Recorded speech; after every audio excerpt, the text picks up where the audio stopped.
Okay, with that, I will call to order the Monday, December 16th, 2024 meeting of the North Andover Select Board. And I call to order the Monday, December 16th, North Andover School Committee meeting. And at 6:03 p.m. on December 16th, I call, seeing a quorum, I call a meeting of the North Andover Finance Committee to order. Okay. And with that, if everyone please rise and join for the Pledge of Allegiance. The flag's out here. I pledge allegiance to the flag of the United States of America and to the republic for which it stands, one nation, under God, indivisible, with liberty and justice for all.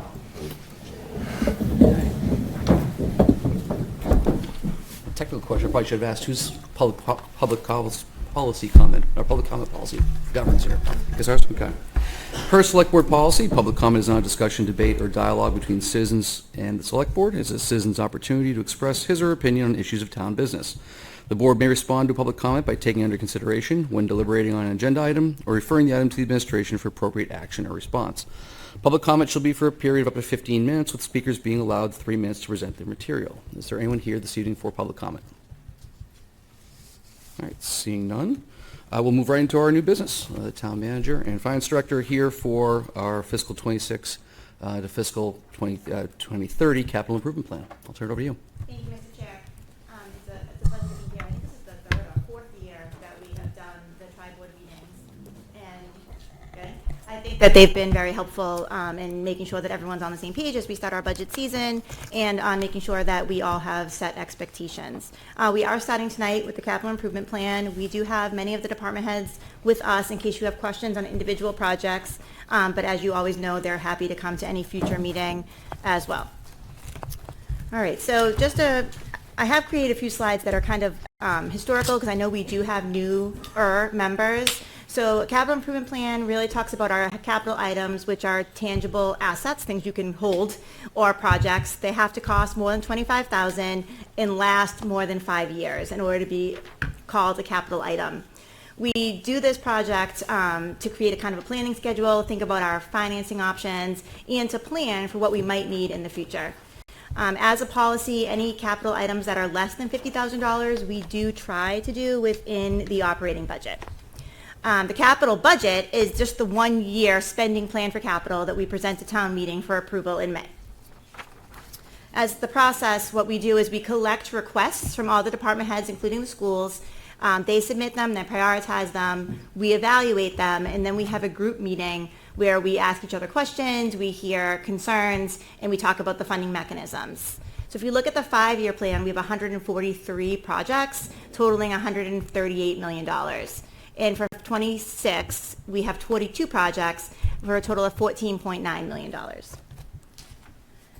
Some of the 143 projects, some of the 42 projects are really multi-year projects. So you may see things that are, for instance, maintenance items that are repeated every year at a certain amount. One example of that would be outside maintenance at the schools. Every year they budget a certain amount so that they make sure that they continually have that outside maintenance available.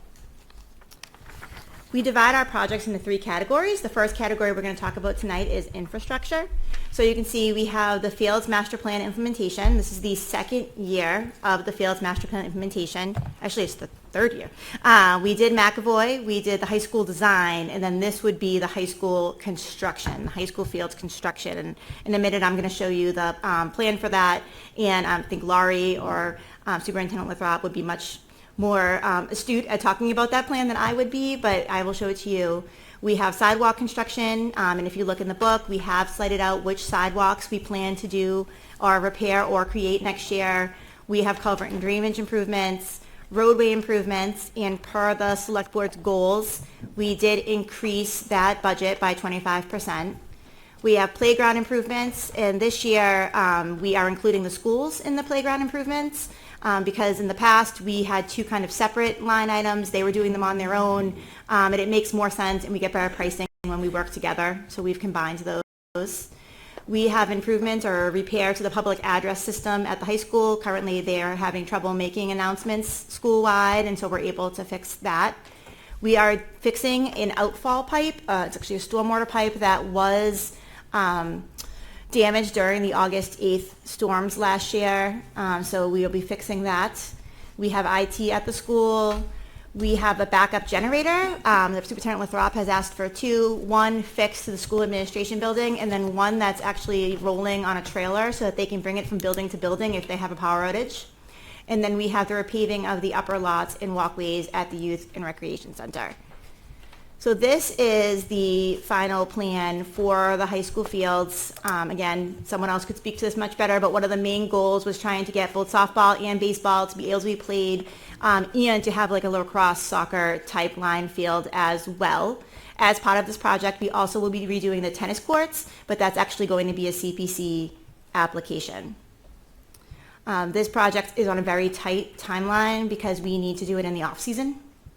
So we don't want to impact high school baseball or any of the other baseball partners that use this facility. Are there any questions on the high school field? I know this is kind of a big one. Are we also including the upper field lights? Upper field lights, yes. Okay. I couldn't quite read that. Is that artificial infield? It's artificial. Okay. And can baseball and softball play at the same time, or all, I believe the answer to that is yes, Laurie? Yes. they can? That's great. And how, what's the construction timeline? So it will take approximately 6 months, and that's why it's kind of key that we get on the field when we do. We do have some issues with conservation that we're trying to work through that could cause a hiccup. The budget is very tight, and so we want to make sure we get started as fast as we can, because prices continue to go up. So, Is there any proposed change to parking there? Formalizing that lot or anything? Okay. no. Or does it go away?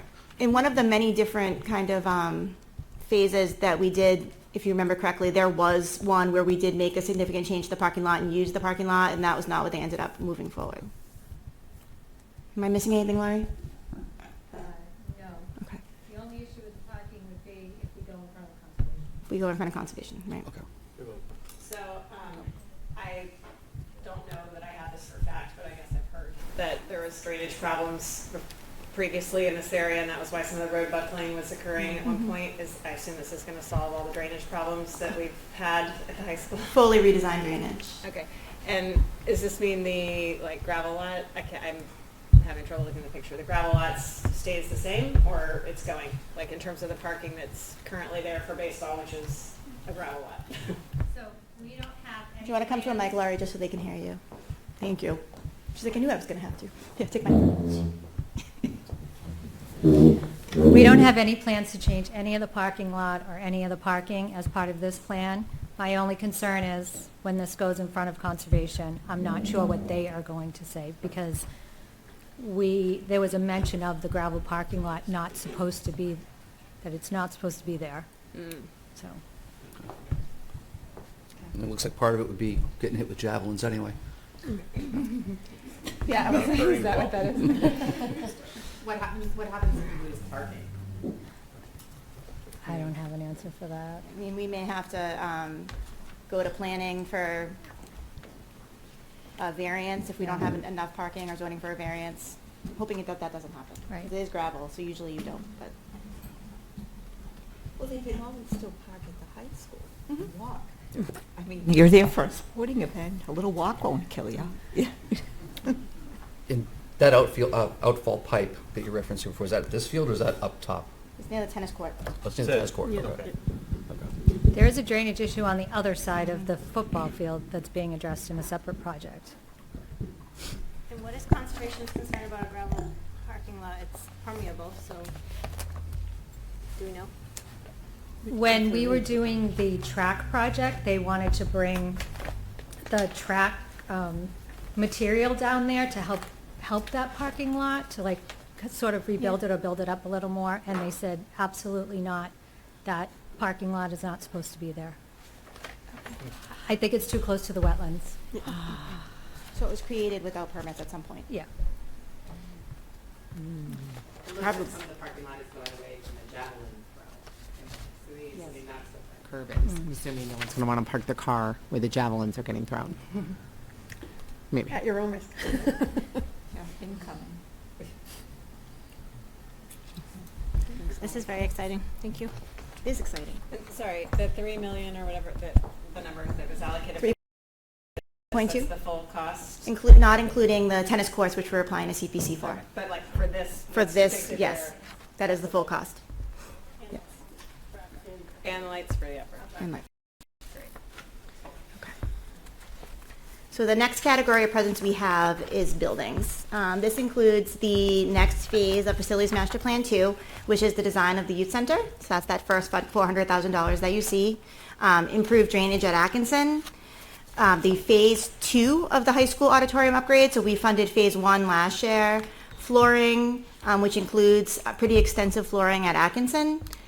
District-wide exterior maintenance and renovations for the schools and town buildings, the Atkinson School roof refurbishment, HVAC funding, buildings repair and maintenance funding, a partition for this room. So one of the things that we value engineered out of this project was the ability to make this room into 2 spaces. And it's something that they would really appreciate having for flex space, particularly when they're doing classes. And so this would run basically, and there is pictures in the book, run across the middle of this room. And then the balance for the bathrooms at the library. So as you know, they started that project, they started bidding that project, designing that project. They're trying to, what they want to do is a little bit more than what we thought we were going to be able to afford, and so this is the remainder of the money. And then the third category is equipment. So we're going to be transferring our core services to the cloud with IT. John Hyland could not be here tonight, and there's no way I can answer questions about core services to the cloud. So he's happy to come and speak about his items. We have new security cameras at the police headquarters, a staff vehicle for fire, radios for fire. A little bit of an unorthodox capital item is Superintendent Lathrop has a new textbook adoption. District-wide, K to 5 and 6 to 8, and so we have placed that in here. An electric truck, a hybrid SUV for DPW, a 6-wheel dump truck. Right now, the 6-wheel dump truck is about a 2-year wait, just like we're seeing with our ambulances and fire trucks. So frustrating that we have to fund it so early, but we need to get in the queue. Facilities equipment, which is actually additional vehicles. So as you know, in this budget, fiscal year 25, we hired 3 crafts people. So we now have an HVAC, a plumber, and an electrician. But we didn't budget for vehicles, so that's a problem. And so we'll be doing that. And then we want to upgrade our management software so that we can go to a ticket system. So we think it would be a lot easier for the schools and us to put in requests and have them be able to be more easily tracked now that we have actually more than just one facilities employee. So that's going to be a big win. And then we have a replacement of the minibus at Youth and Rec Services. Melissa, it's 2 quick questions. One, what kind of upgrades are we looking at the auditorium at the high school? And 2, is that the dump truck that we put the deposit on at town meeting last year? That was a fire truck we put the deposit on last year. Although, no, we had a dump truck too, didn't we? Yep, we did. It had a dump truck too. Right. So yes, this is the second part of that. And do you speak I to this? believe at the high school, you can correct me, Brian, if I'm wrong, that's for the, at the auditorium of the high school, is that for the sound system, the replacement of the sound system? Lighting, sound, and control. Great. So that's the the first expenditure was 150 as well. Let's just say, Brian, look in your book. It's okay. You just got them like 4 seconds ago, so. Thank you. And then one of the things that we're doing, obviously, is continuing Facilities Master Plan 2. And I am going to go a little bit kind of into the past because we do have a lot of new people, and I think it's kind of important to figure out, how we've gotten where we are with all of our projects. So just a flashback to Facilities Master Plan 1. That report was completed back in 2012, and the final project, which is the building we're in right now, was completed in fiscal year 23. At the time, in 2012, they brought forward a recommended scenario for 7 buildings, and the costs were estimated to be between $24 to $26 million. At the end of the day, it actually cost $45 million to do all of the work due to escalation and changes, because these plans change. So as you know, we did the DPW garage, there were school classrooms, the Main Street fire conversion to town offices, the new fire station, the Kittredge gym, the senior center expansion here, and the police station became the school administration building. For Facilities Master Plan 2, the schools created a school capacity subcommittee, and the town created a North Andover Facilities Master Plan Committee. We worked with a consultant called Mount Vernon Group, and did a full needs assessment of all the buildings that had not been looked at. The School Capacity Subcommittee made a recommendation in 2021 to the school committee that they voted to adopt, and those recommendations were reported to the town and incorporated into a final report that is available on our website. We recommended it in its current state because the plan at that point financially worked. It was easier always to plan for 5 years. Any forecast is flux, and we were remembering at that point that these things can and will change. Our plan was to address the middle school first because it had the most impact on the students, and we were trying to get MSBA funding for Kittredge, which now has moved that project kind of back significantly.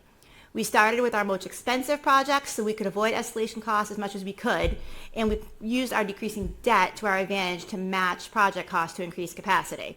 And at the time, we had a lot of excited conversations and meetings just like this about Atkinson and Franklin and how far back they were in the timeline. So this is the order of the projects. The red is what we have accomplished. The orange or yellow is what we're doing this year. And then the rest of it is the plan as laid out. I've kind of stopped the plan at fiscal year 30 because I think we need to have some conversations about the needs at Franklin and Atkinson so we can populate the rest of the plan. What we know now is that Kittredge is a lot more money than we thought it was going to be at the time, and that's for a lot of reasons, and Pam is going to speak to those in a few minutes. A lot of those are escalation. She knows she is. A lot of those are escalation. But I think until we have that kind of bigger conversation about school enrollment, what the priorities are, I think we should hold off on repopulating fiscal year 31 to 38, and that's why I've kind of held off on going any further. All right, I'm going to swing over to Pam now. So just to give you an update on the Kittredge school status, this chart that you see right here talks about where we are. So if you look at sort of the timeline at the bottom, we have already submitted our preliminary design program for the new Kittredge school. That happened in August. We're what we're called in the PSR portion of this right now, which is the preferred schematic report. And that has to be submitted in February of this year, 2025. And then really what's happening at this time is once that's submitted, then the MSBA will look at the assessment. They'll do a facilities assessment subcommittee to look at what we have submitted to them before we get final approval. So things that they're looking for are what was our preliminary design program, how have we evaluated any other alternatives, what's our educational program going to look like, making sure we've taken into consideration things like traffic, the site planning for the Kittredge school. And then that will bring you forward, once we pass through that, to the schematic design, which starts in October 23rd, 2025, with hopefully, as you continue through that process, that would be putting us into Module 4.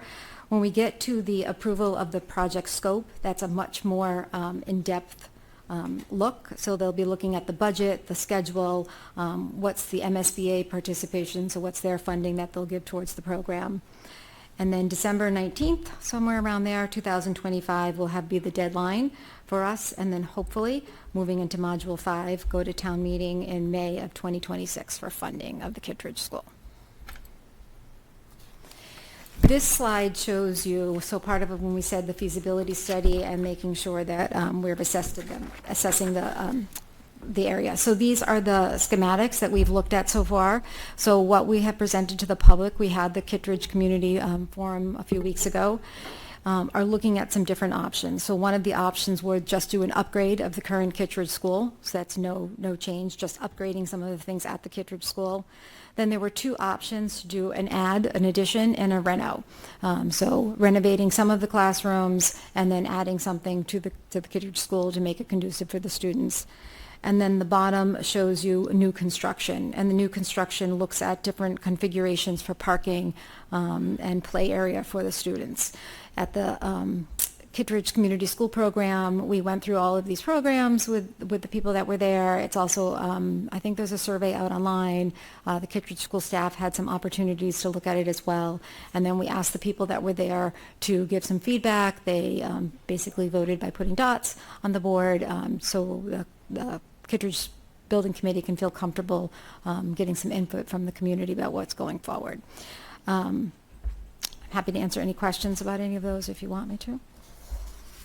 And then this slide shows what some of the configuration could look like with sort of new square footage. So remembering that the current Kittredge School, I think, is about 240 kids, and this new school is being built for 375 students. So looking at the classrooms, special education spacing, administration and support, some large common spaces. So we really want to build a school that's sustainable. Our schools stick around here for a long time. So we want a school that's going to really fit the needs of the students of the future.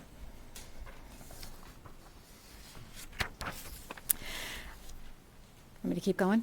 Yeah, I can help on this one if you want. So just flashing back to Facilities Master Plan 2, our year of construction was to be 2025. We estimated $48 million at that point, and the town's share was thought to be 28.7, with MSBA being 19.2. We had accounted for reusing the gym in 4 of the existing classrooms. And obviously things have changed because of going to MSBA funding, which is a great thing. We now have a fiscal year 27 construction bidding rather than fiscal year 25.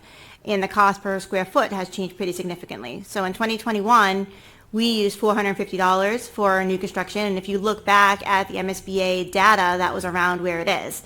If you look at the 2025-2026 projects, it's between $726 to $904 per square foot, a pretty substantial increase. This building that we're building has 66,000 square feet. About 5,000 of that may be ineligible for reimbursement. We know that it's now $74.7 million. The town's share will be between 62 to 65%, depending on how much of that is deemed to be ineligible. So you have to bring your project to MSBA, show them what you want to do, and then they make your determination after you hand it in on whether or not it's eligible. And the MSBA share would be between 26.4 to 28.1. This moved back, more expensive project does require a debt exclusion now. So previously it did not, but we always did plan to do a debt exclusion. We just thought it would be for Atkinson. And that's one of the reasons I've kind of pointed to, let's talk about Atkinson and Franklin. When we had talked about the Facilities Master Plan 2 project and the school subcommittee on capacity had done their analysis, they thought the Kittredge School was going to need to have 450 students in it. And MSBA said, no, you're really only eligible based on your enrollment numbers for 350. And so I think we need to take kind of a big step back and look at how we continue to move that forward. So it'll be interesting. Kittredge, we right now, based on using kind of new capital from capacity as well as the exclusion, it could be anywhere between $150 to $300 per person, depending on how much we ultimately decide to exclude. So something to think about as we kind of move forward through the process.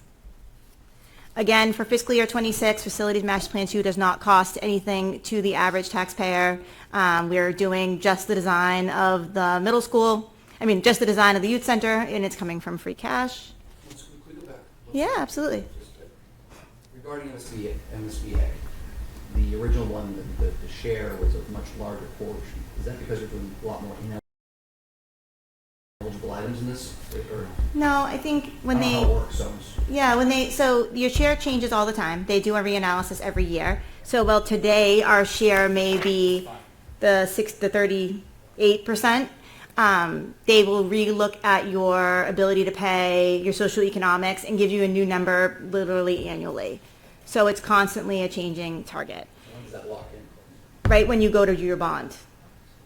And one of the things that also I think is difficult with that is that people sometimes think about, you have an MSBA project and they're going to pay 35% of all your expenses, but it's not all your expenses. So for instance, if you have legal costs that go along with it, they won't pay your legal costs. And so sometimes things get bulked in, or for instance, they will pay for office chairs and desks, but it's a very low amount per person. And so anything above that you're paying for totally. And so all of that kind of goes into it. This is the most recent reimbursement numbers that we have from our consultant. I was going to ask what kinds of things are ineligible, so I guess you just answered that. Thank you. Can I ask you a quick question? You talked about the size of the school and it accommodating far more students than are currently in the school. Well, how does that relate to our current enrollment? Is enrollment down? Is enrollment up? I'm just wondering, it's such a much larger school, so. That's a good question. Our enrollment is a little bit down, and trending down from what we've seen in the past. So I think that's a question of why maybe you might want to stop at Franklin School and think about Master Plan 2 when this comes on board, thinking about do we need to do some of the projects we need to do and looking at the existing schools and perhaps we'll be able to accommodate our students. Okay, because so right now, we don't feel overcrowded in our elementary schools. No. I mean, there's definitely some that will tell you they feel like crowded in space, right? Because you want them to yes. have appropriate space for all the Appropriate students, spaces, and that's an I can- issue at Kittredge School currently. Very But classroom appreciate that. crowded, no. Yeah, okay, thank you. Anything else on Kittredge? I think we'll have a lot of conversations about Kittredge over the next year, I would say. The school building committee is meeting every month. And so, if you ever have questions or you want to just come, it's very exciting. So you're welcome to join us at any of those. Okay, so, and then the final two CIPs that we do are sewer and water. One of the things that we're going to do this year is a rate study for both sewer and water, because as you know, we have not increased our rates in 12 years, which sounds like a wonderful thing, but actually may not be, because as your budget increases by a little bit, and we talk about this with the Stevens Pond and the ambulance costs, you want to make sure you're kind of capturing that. So it's a good time to take a step back, do an analysis, and make sure we're appropriately charging. For instance, we have too much, if in a situation you had too much retained earnings, you may actually be charging too much. So it's good to just look at that. We are doing a lot of kind of major improvements in both sewer and water. We had a lot of debt fall off after over the last couple of years, and so we're capturing some of that to make sure that we continue to keep both of our systems to the best of their ability. Ooh, I'm going the wrong way. And then this is the water. Included in the water is the demolition of 400 Great Pond Road. So as you know, the committee did meet and make a recommendation to demolish. It sounds like a ton of money to do a demolition, and then I remind myself that we are doing it in our water source, and so, yeah, it's really probably not. We're still working on getting that design and estimates, but that's the number that we have right now, so we are locking that in as well. And we're having a conversation now about, what that's going to take, how we'll fund that, but right now the thought is to do a bond for that as well. So this takes us back to our fiscal year 26 funding plan. Free cash is not certified yet, but we anticipate it's at about $9.7 million. We plan to spend 4.4 of that on capital, which is not kind of an unusual amount for us to spend. We'll be spending $850,000 from Chapter 90, which, as you all know, is state funding for regional roadways. We are going to be using capital stabilization. So over the last couple of years, we've been kind of pushing money into capital stabilization when we had one-time revenue sources to save it. We're going to use it for the Fields Master Plan. Originally, the plan was to use this for Kittredge, but the MSBA is going to require us to take it all as one big bond anyway and spread over 20 years. It makes more sense than bonding something small like this. So we're going to do that. We still have the funding reserve for capital and the operating of $1 million. If you remember correctly, that is the money that we are saving to use for future debt, but we're using it now for one-time costs. We'll be using some retained earnings from water and sewer. And for those of you that don't know, retained earnings are basically the free cash of an enterprise fund, about $160,000. And we'll be bonding approximately $5 million from the water and sewer. And we'll talk about what that's going to look like as we move towards town meeting. One of the things you can do to kind of make sure that that's not super impactful to rates, which on a bond this small spread out wouldn't be anyway, but you could actually pay your bond using retained earnings annually. So that may be something that we want to explore doing. And so our total capital spending for fiscal year 26 is almost $15 million. All right, and then I just kind of wanted to run through, because we did talk a lot about debt exclusions and what that means, and I think that it can be confusing for people.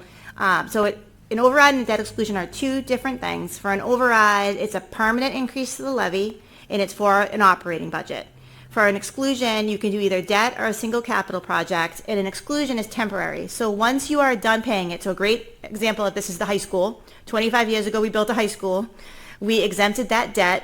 Next year's our final payment, and that capacity goes away. We can't say, we're going to put a new project in there. It's gone.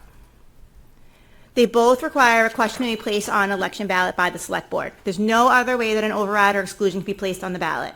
That election can happen either before or after a town meeting. I've seen it go both ways. Some people like to do them after town meeting because they think that people get educated at town meeting, so they have more information about the project.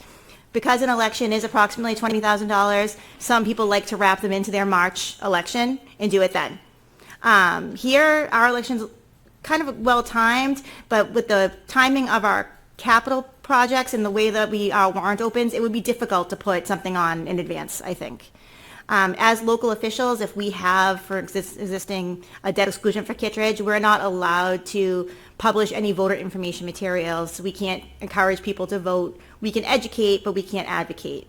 So typically what you would see is a committee like form who would take on that. Again, the first time we will need to do a debt exclusion will be for Kittredge next year. And this year is merely another appropriation to design. But I just wanted to kind of go over that because I think that it can be confusing. And then if you have any questions, we're happy to answer them. Yeah, I do. One of the, I guess, for lack of a better term, cool things that I found about Facilities Master Plan 2 was, and you did this deliberately, you kept the impact on taxpayers as small as possible, and you gamed that out over the thing. Is that something you can do again so that we can see in this new set Absolutely. the impact on taxpayers? I think that was very helpful and informative, so I would love to see that again if you can. I'm happy to do that. Thank So you just want to do the annual impact on a taxpayer's tax bill for each project? You got it. Okay, no Thank you. problem. Anything else on capital? Super excited about the additional funding for streets. We all are. Road paving. And if you look in your book, there is a 2-year plan, capital improvement plan. We are very leery to put more than 2 years out right now because the cost escalations have been so dramatic. And once you tell someone their street's being done, whether it's in 4 years, they really hold on to that. So we've done 2 years at a time. That's kind of the comfort zone of DPW right now. But you can see that within your book as well. Things change, right? Absolutely does. Depending on weather. And we will publish the PDF of the book on the website tomorrow so the people at home can look at it too. But the design and construction for Kittredge are both in fiscal '27? Yes. Okay. And interestingly, MSBA requires you to authorize the entire amount, not just the portion that you're going to be paying, because they want to show that you have the capacity to pay if the state ever is not able to. Okay. Me too. Yeah, so we would bond it. No, I appreciate the openness with which you presented this and appreciate the detail you went into, so thank you. I had a question just regarding overrides and debt exclusions, and I know they're two entirely separate things. Does having an override impede your ability to do debt exclusions, or there's no limit, whatever the voters can? There is a limit. It's called your Oh, the levy ceiling. levy right? ceiling. Yeah, but our levy ceiling is 245 Double what we million, have I right think, now. something like that. Yeah, so we have plenty of capacity for debt exclusions and overrides. When you think about an override, and what I always say to people is you have to think about it as what the impact would look like. So if you do, for every $1 million override, it's about $100 a year for the average taxpayer.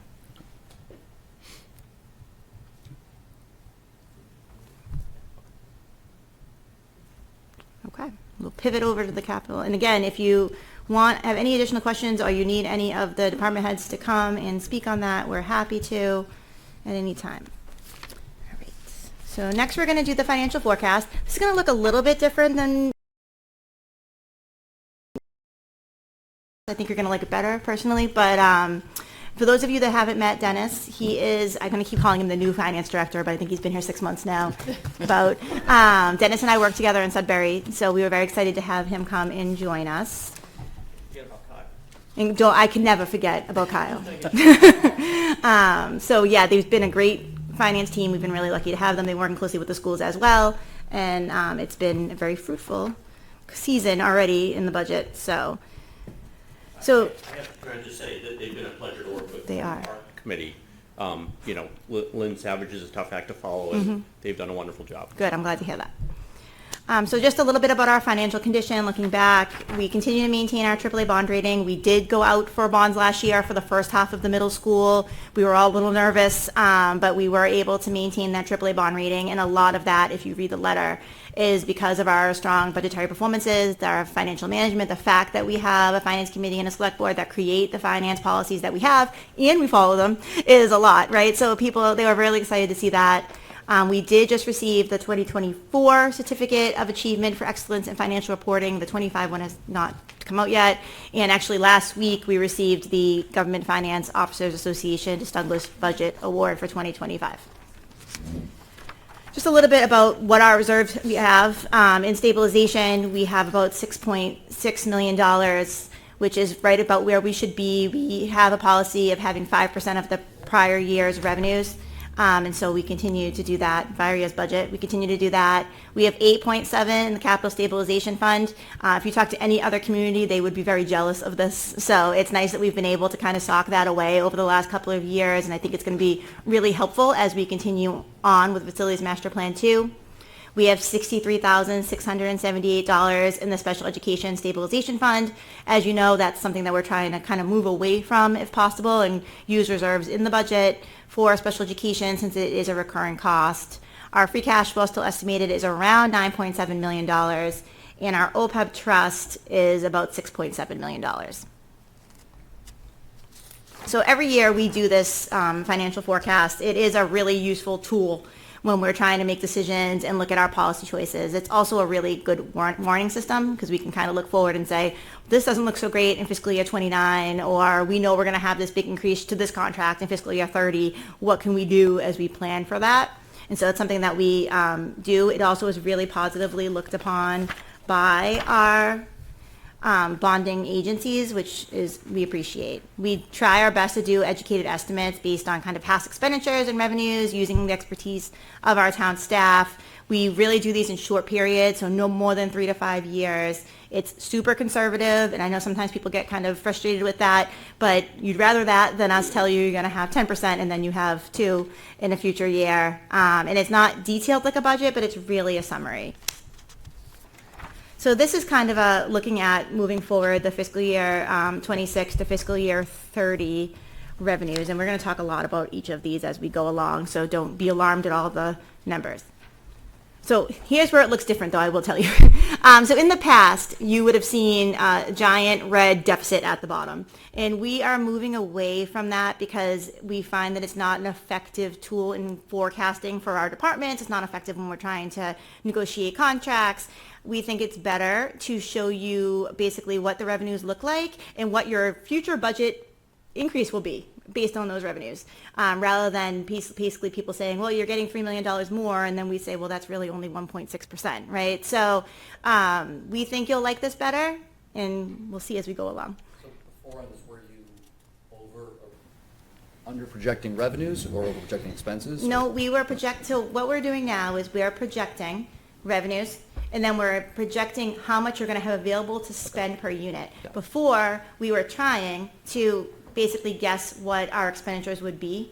So we were taking contracts that we know about. So for instance, if we knew that trash, we had a 5-year contract with trash and it was going to go up 2% a year, we could put that in. Or if we knew that, like for instance on the town side, we have the fiscal year 26 and 27 COLA negotiated, so we could enter those. But what happens then is that things get kind of all skewed and you end up looking like you're going to have a big deficit in the future. And it's not really helpful because that doesn't really happen, right? We figure it out, whether it's through new growth or cuts or whatever it is we have to do. We never would come to you in a year and say, by the way, this is our budget and we need $4 million, right? We would say to you, this is our budget, we had to make the following cuts to get there. But so it wasn't really helpful to show that deficit, and often it wasn't very popular, particularly in negotiations. And it, I think, is better for the public because people would see that and didn't understand how we got that information. Get very nervous. And I don't blame them because when I see negatives in reds, I also get very nervous. Nobody So we try to avoid that if we can. Did I miss anything there? You're good. Okay. Question on that? Yeah. Question on that. So the projected revenues, right? They can vary, right? Yes, and I'm going to get into I'm going to get into each one individually, each type, and show you how we come up with these numbers. Okay. Okay. Thank you. No, of course.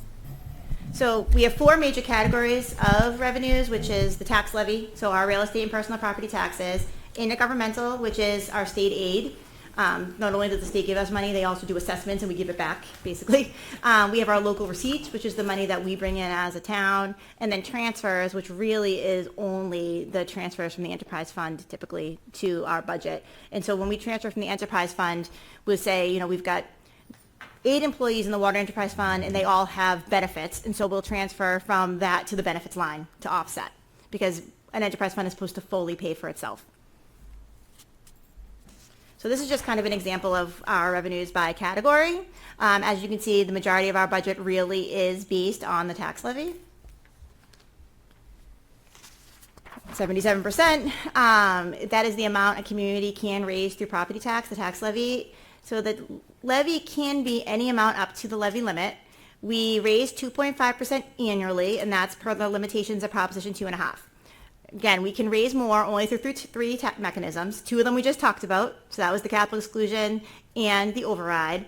And then the third one is new growth. And new growth is basically the value of any new construction. And when you have new construction, that value is permanently added to the tax levy. So basically what you get is 2.5% plus new growth, and that's how we create it.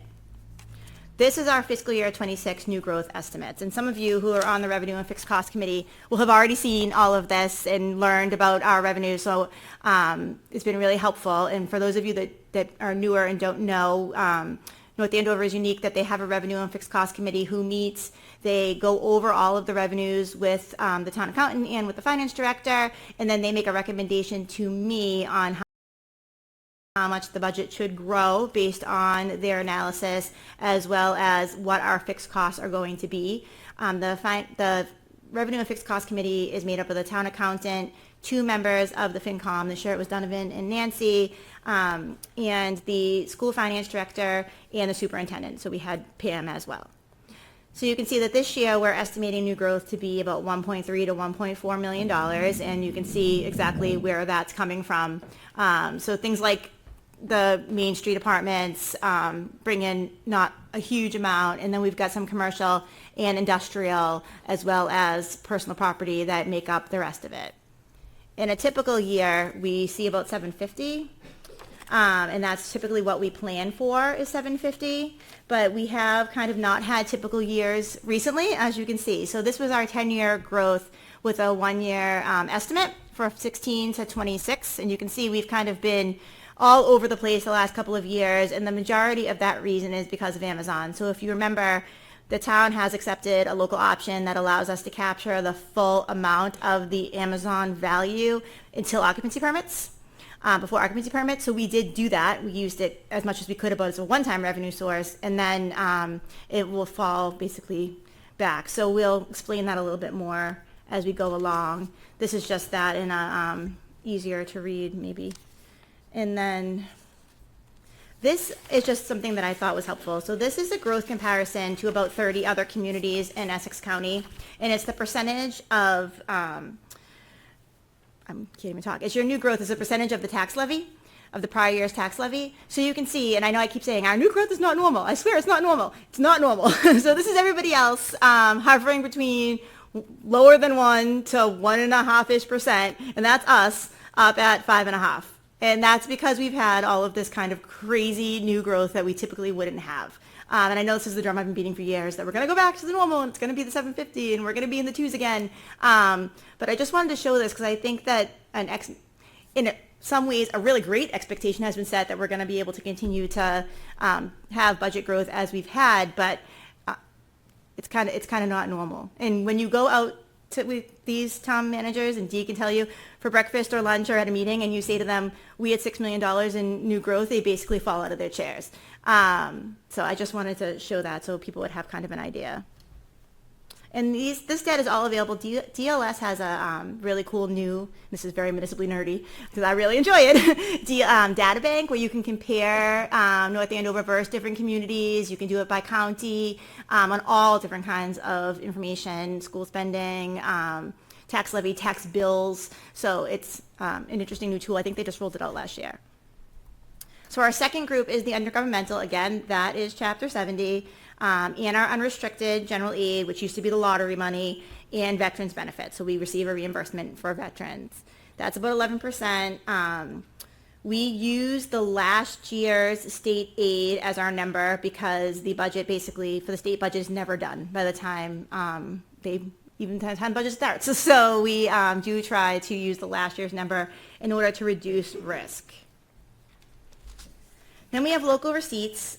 We basically that's local fees, fines, permits, so anything from building permits to pilots to parking tickets, all of those go into this bucket. We budget this pretty conservatively because we're trying to account for changes, and there are a lot of changes and a lot of things that spike. Like for instance, we had a lot of building permit fees from Amazon that we never would have seen of that size. So, you know, you look back at 5 years and you're like, oh, we should be budgeting more for building permit fees. But then you figure out that was because we had that one. It also really helped our free cash, which was nice. And then finally, 2% is those indirect costs from the enterprise funds. So these are our revenue projections moving forward. You can see, like I said before, that we do have the last year of the high school debt exclusion in fiscal year 26. That's the 132,000. And then Dennis has projected in fiscal year 28 and moving forward that we'll start to bring Kittredge online. And so you see a new debt exclusion kind of built in for that. We're using, after fiscal year 26 here, that 750,000 historical new growth number. We're waiting to see. Maybe we let another couple of years go by and we say, all right, maybe, I don't know, maybe 950 is our new number. But right now, because we've had so much dynamic changes, it's really difficult to know whether to move that or not. Local receipts, we've based on a historical average of growth with the exception of the building permit. It averages 3% with some spikes, so we're using 2%. One thing I will say about local receipts, I'll say two things about local receipts that are really interesting. For the first year, and people on revenue and fixed costs may have noted this, we had lodging.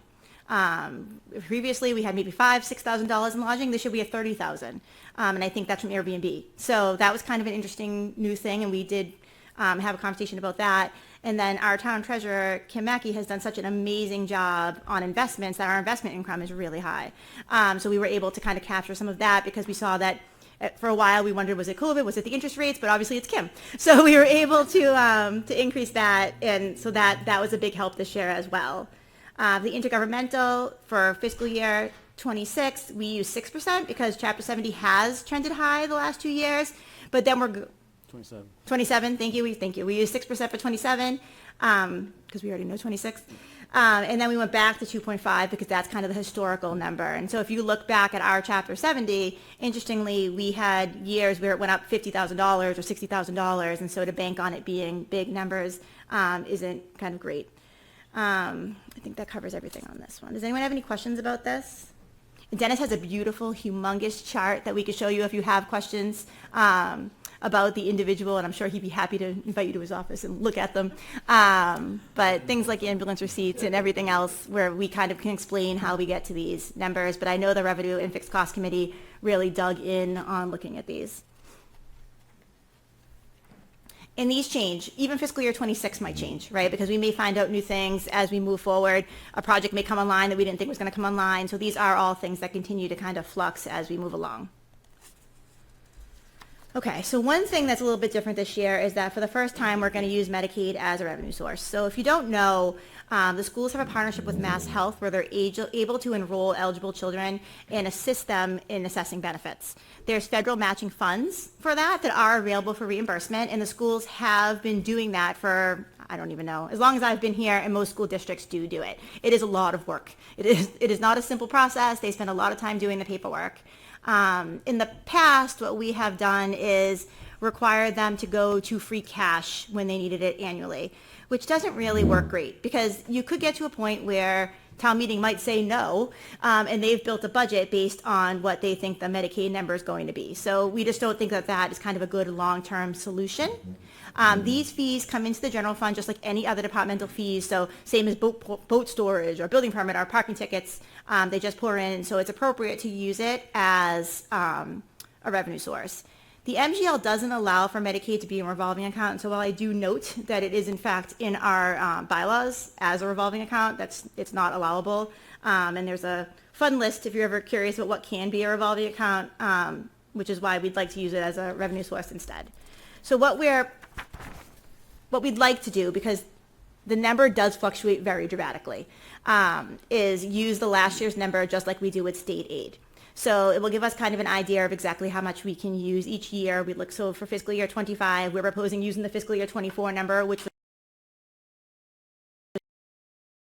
doing the average doesn't really work. It actually works this time, but typically wouldn't work because it's been everywhere from 183,000 to right in the middle of COVID when it was 509, and in fiscal 18, 589. So there seems to be no real consistency or rhyme or reason to kind of how it comes in, and it really depends on the students and the people you have doing the work. So what we're proposing is to do that for the year before's number like we do with state aid. Does anybody have any questions? Yeah.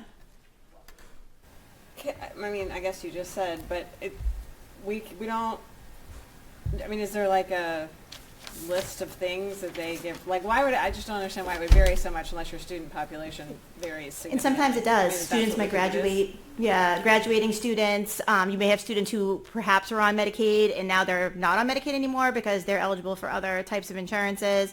It doesn't really surprise me that it was higher in fiscal year 22 because more people were on unemployment, so more people were eligible. Pam, do you have something you want to add? It also depends on the certification of some of the people that are working with the students. So only some of our staff members were allowed to bill for Medicaid.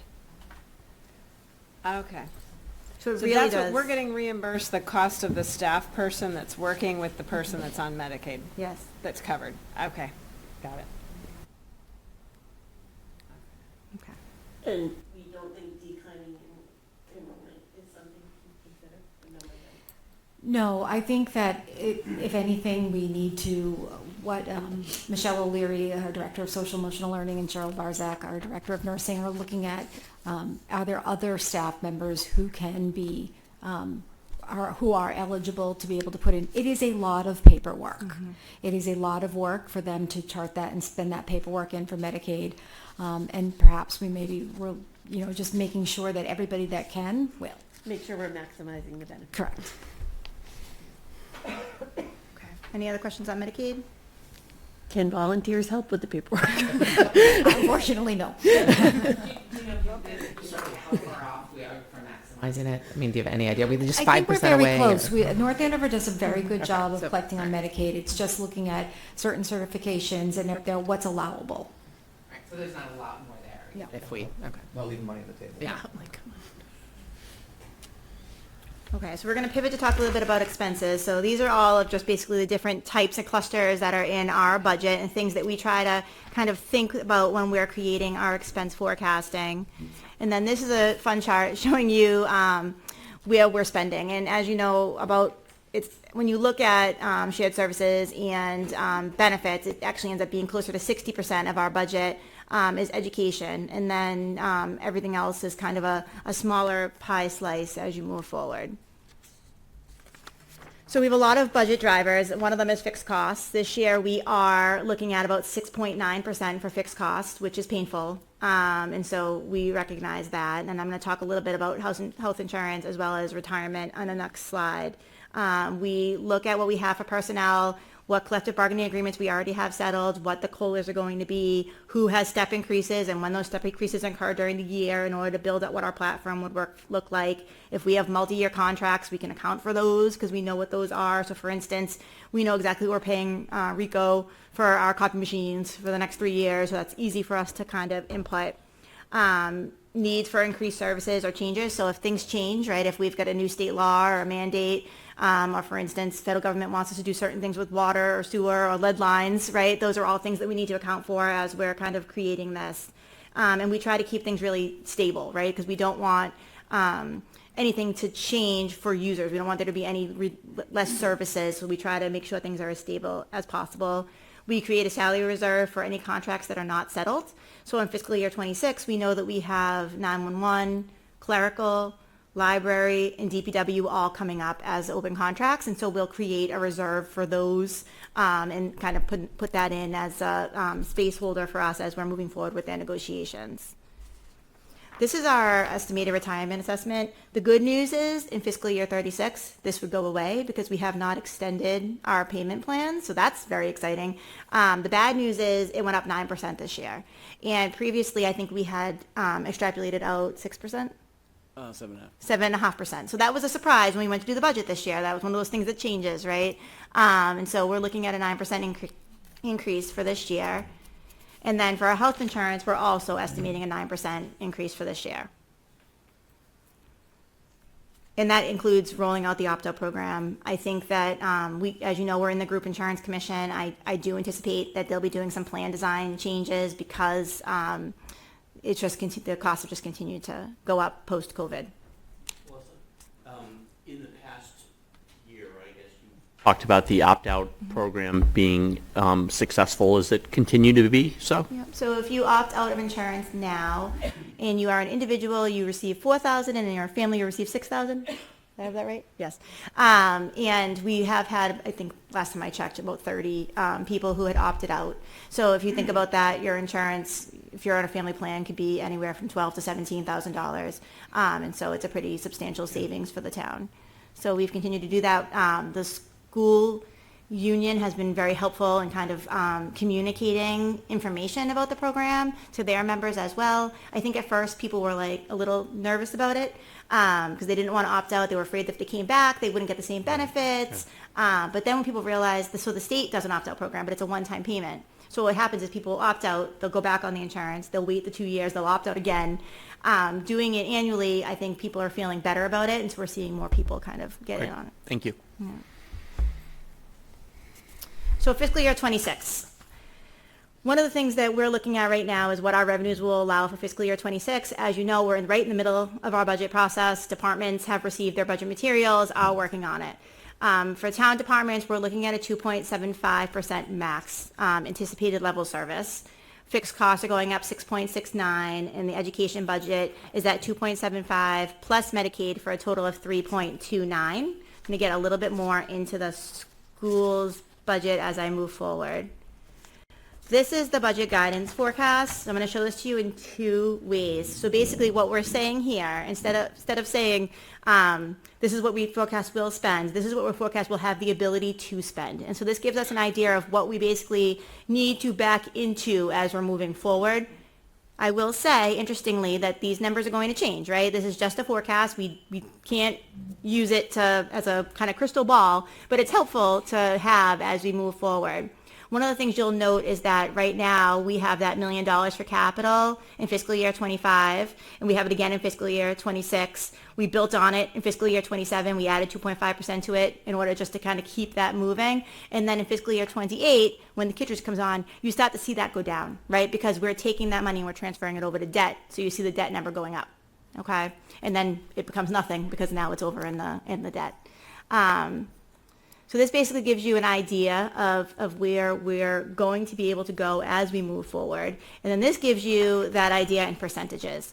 So don't panic when you see the 2%. I feel like that's almost like seeing the red. It's almost as bad as that. But if everything continued as it was today, we'd be looking with our fixed costs increasing at the rate in which they are increasing, with Proposition 2.5 limiting us, that's kind of where we would be.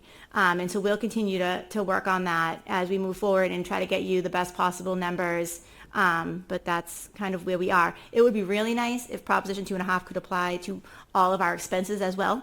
So if we could work on that, but unfortunately, that's not how it is working.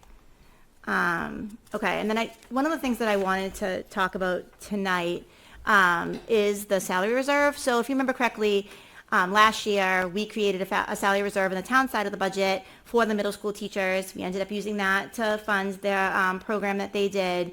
But we have that again in next year's budget. And one of the things that we really talked about when we did Facilities Master Plan 2 was talk about the fact that we didn't want to have a situation where we opened a building and we didn't have teachers teaching it, right? That was kind of a big marching order for me. So we have the $700,000 to fund those teachers. I do think we need to have a bit of a policy discussion about the use of those funds. If we included this middle school teachers in the fiscal year 26 guidance and said to the school department and the school committee for their budget, please use this as you see fit. And if you don't see fit to do the middle school teachers at this time, their increase budget-wise would be 4.42. And one of the things that I want to point out is that when I created this document, the total budget guidance of $64,804,000, which includes this $700,000 reserve, is currently less than they're projected to spend this year. So they've got some hard decisions to make over the next year. We all have some hard decisions to make as we move forward through the budget process. But I want to have a policy discussion about what we want to do with this $700,000 so that they can do that to the best of their ability.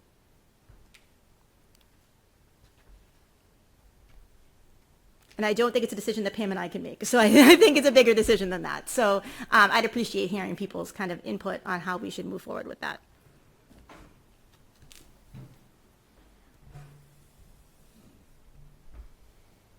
Can you go back one slide? Mm-hmm.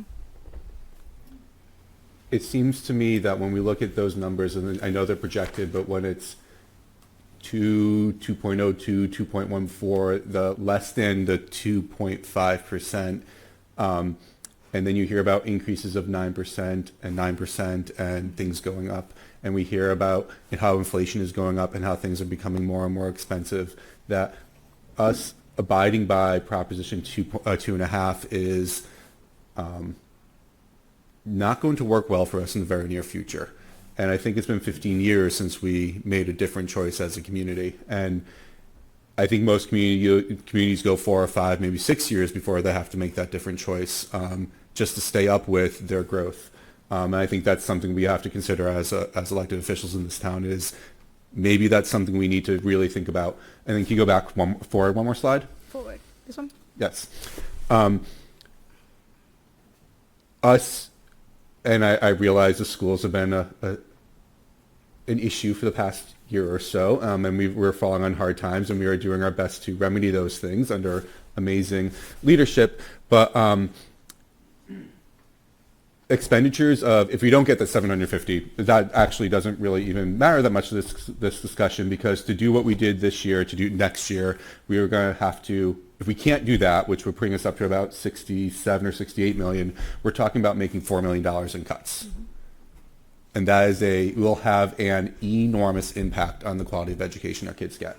That we're not talking about a few teachers or a few little snips here and there. We're talking about like $4 million of changes we all have to make to our system. And then the question we have to wrestle with is that the school system that we want to have for our kids? And I would posit that it would be no. That's not the school system I want for our kids. But that's what we're going to be, those are the hard things we're going to have to talk about as a committee over the next 4 or 5 weeks. And that's just the reality of the situation. And when we say doing what we want to do, doing next year what we're doing this year, we're not doing everything we should be doing for our kids. It's not like we have a Cadillac version of a school system here. We have a good school system, but it's not, we need more. And we haven't been getting what we need for a very, very long time. And that's not even, we're not even talking about level services. That is a reduction in funding for us if we go with a $64.8 million budget. It's a reduction. And it's going to be a huge hit to our kids, to our staff, to our schools, and the ability for this town to educate children the way we know we want to, or the way we say we ought to. It's going to be a mismatch. I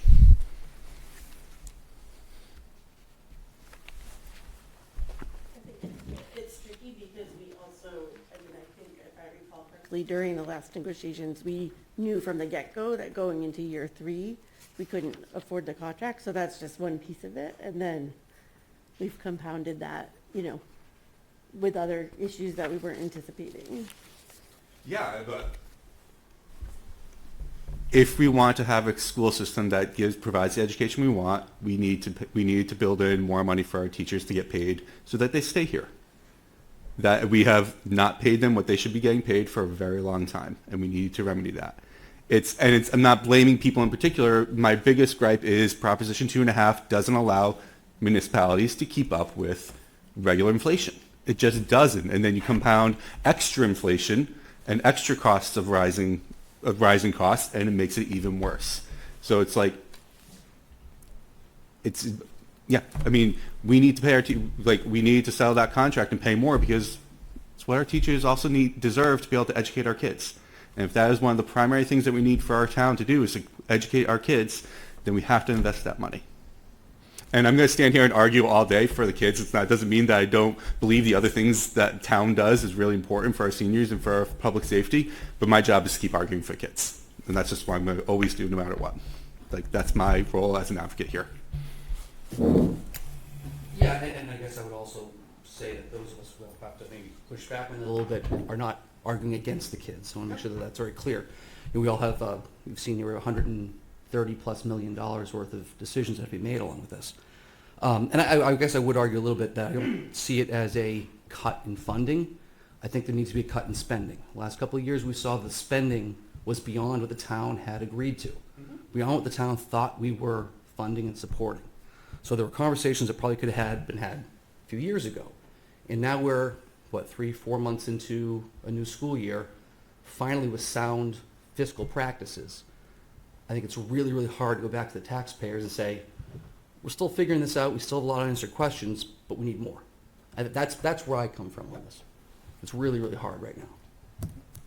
So I echo my fellow chairman's.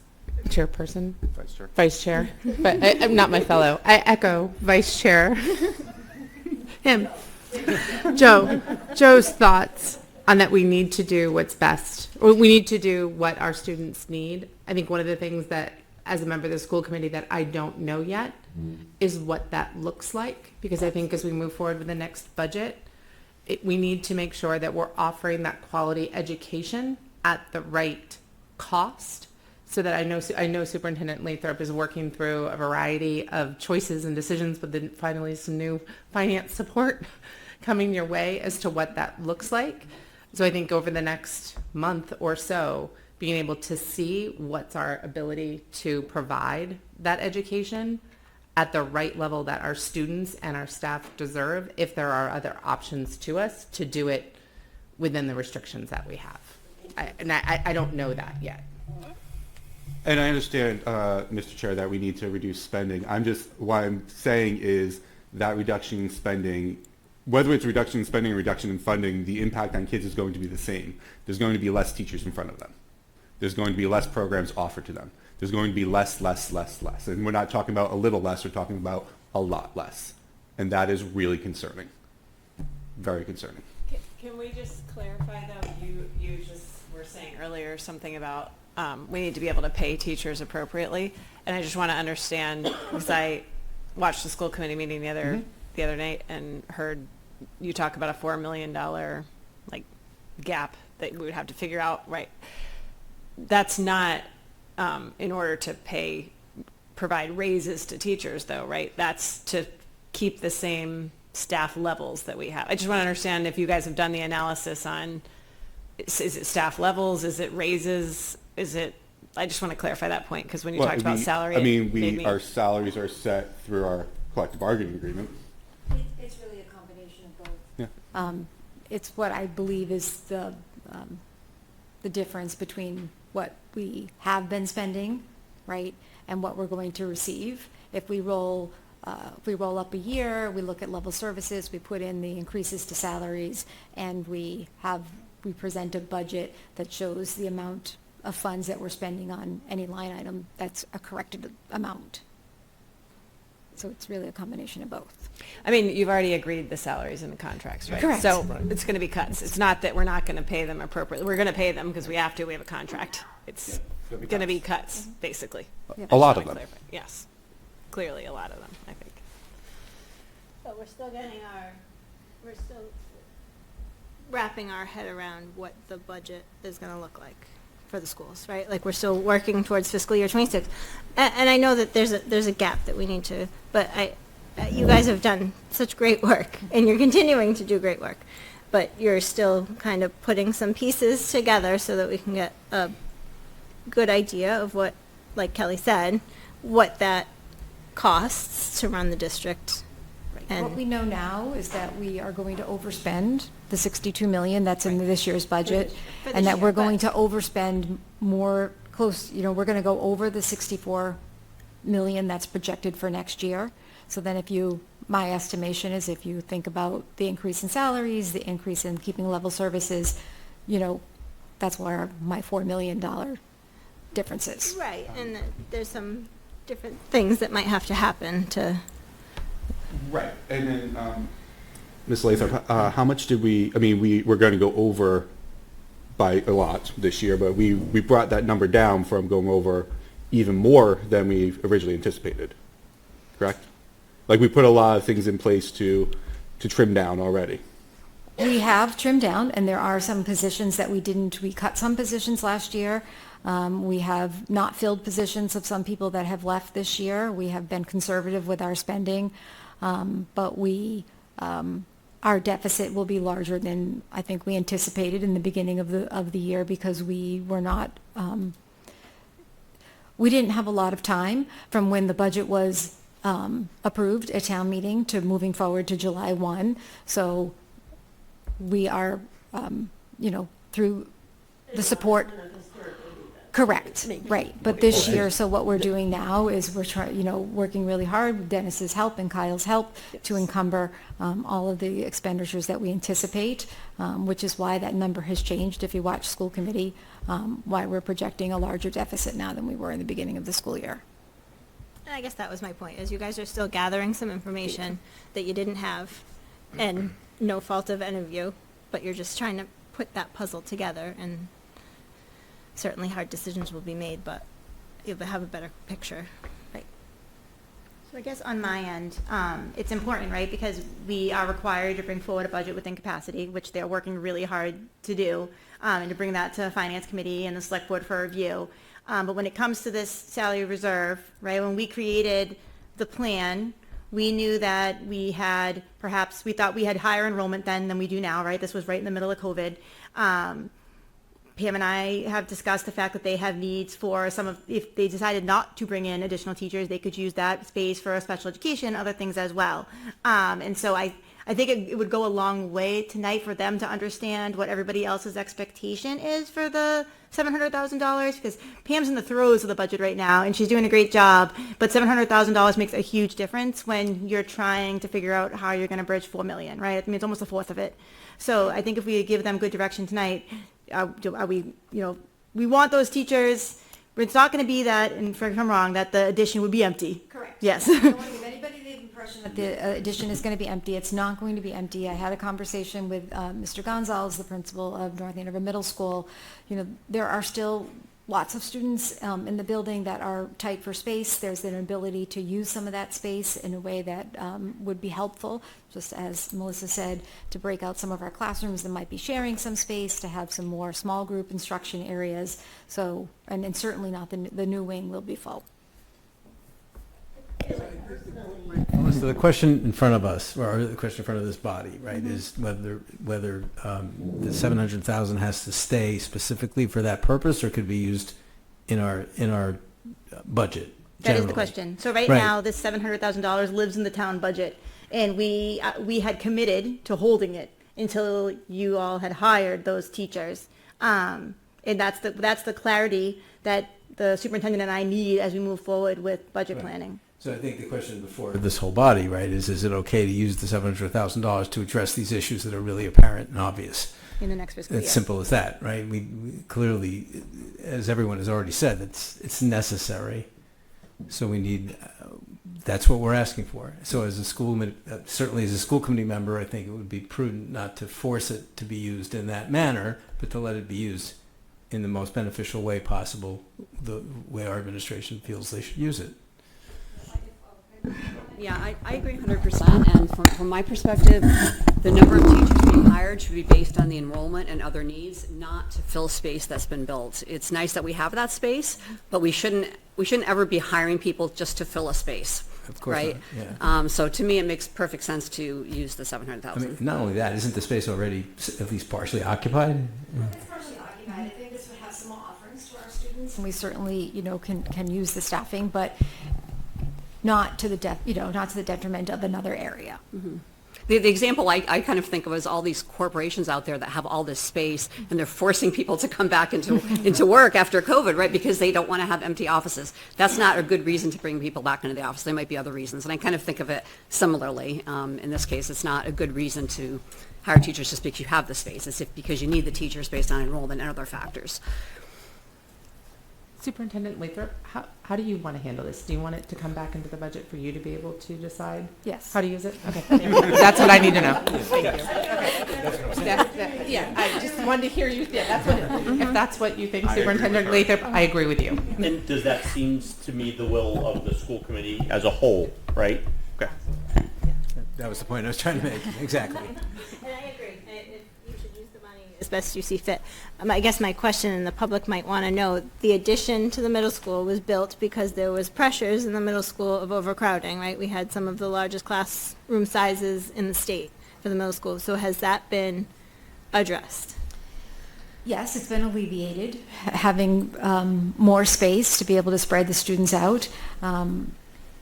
Depending on what happens, we may still have some large class sizes, but that may be across the board, but nothing that isn't acceptable within our students. I think if you listen to the last school committee meeting, we said that, unless you're really looking at classrooms of 14, there isn't, the research tells you you could have 40 students in a classroom. Now, there's lots of other different reasons. I'm not advocating at all for 40 students in the classroom, but From an academic standpoint. Correct. There isn't Academic a large performance, difference. it wasn't measurable.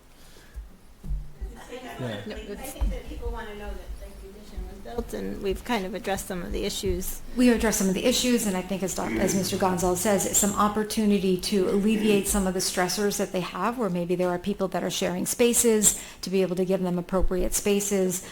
We had some issues in terms of the classrooms being, we had a teacher that was teaching in the library last year, so we were able to address some of those issues and have people in appropriate educational spaces. So much more to it than just opening a class. Correct. Or it- Numbers the of students. different types of classrooms and everything else. I think it's sort of, I guess my question is, I mean, I'm inclined to trust the folks who are closer to it to say, yes, this is how we put this money to work. Are we kicking the can when it comes to holding money for teachers? That is the idea. We put it back into the general fund, and then we got to find another way to find $700,000 somewhere else down the road. Is that No, the question for us, or? Yeah, I don't think so. I think that what's important right now is addressing needs. And while we planned the $700,000 in 2021 when we created Facilities Master Plan 2, plans change. And so does the dynamics of what we're dealing with. And, next year, we're not going to have American Rescue Plan Act funds anymore that we're going to be able to use to offset deficits. Continuing to have appropriation deficits is impacting our free cash. So we want to give them all the tools that they need in order to make the best decisions, and I think this is one of them.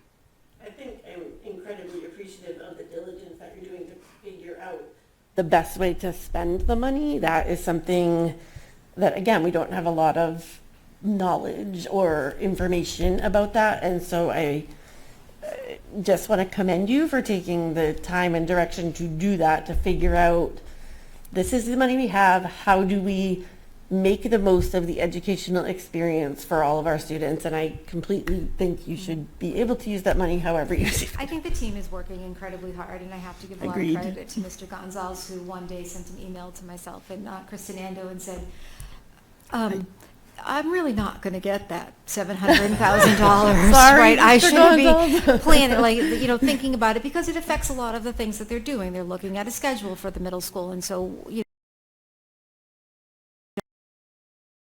weren't going to be there, that plan could change a little bit.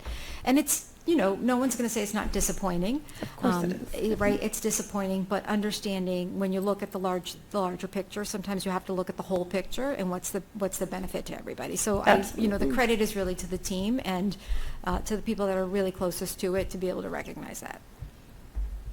Okay. So does that give everyone the clarity that they needed?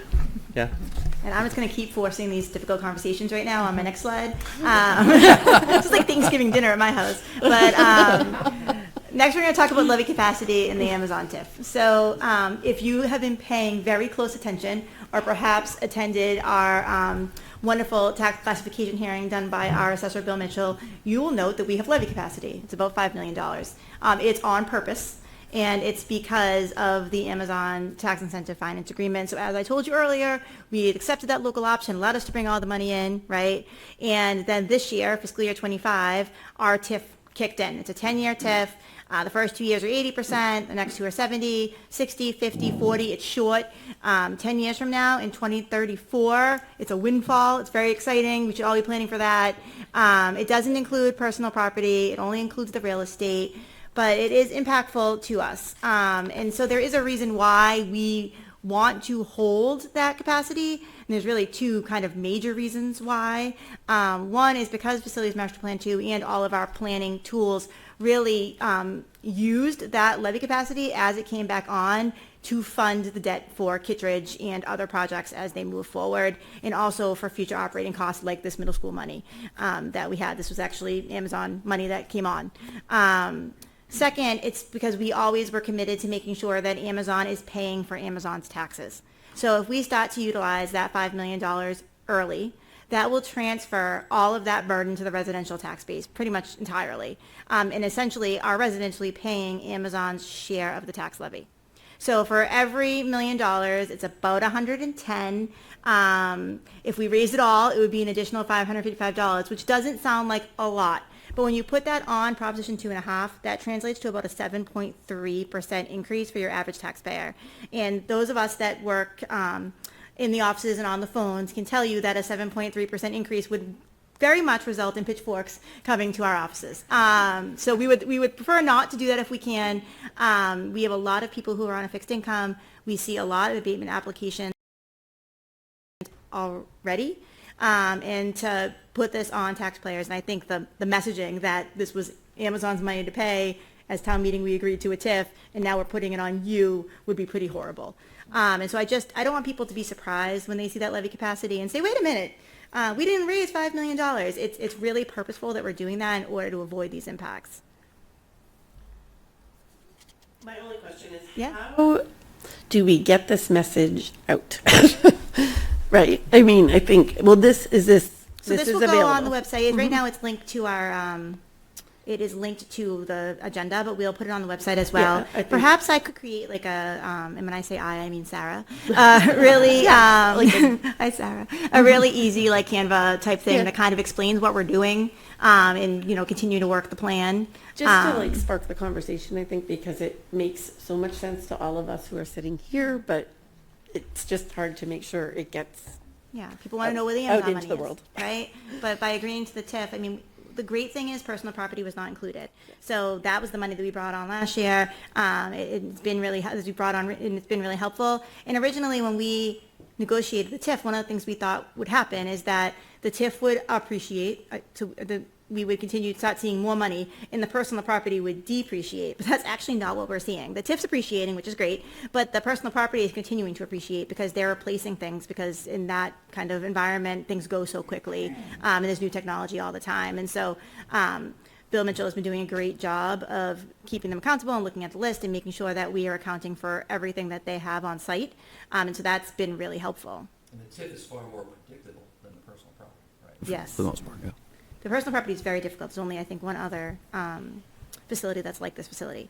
So it's very difficult for us to do. Robots are and- expensive. Yeah, they've done an amazing job of figuring that out.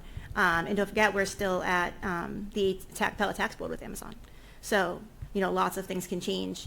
One of the things that's kind of interesting if you think about it is that when we created Facilities Master Plan 2 and we created the schedule for the TIF, and if you look at our website, and you can kind of dig into that if you're super nerdy like me and enjoy that, but we looked at it kind of in a vacuum, but the values are going to be higher than, right, we anticipated when we did this back in 2020, right? We were outside at town meeting.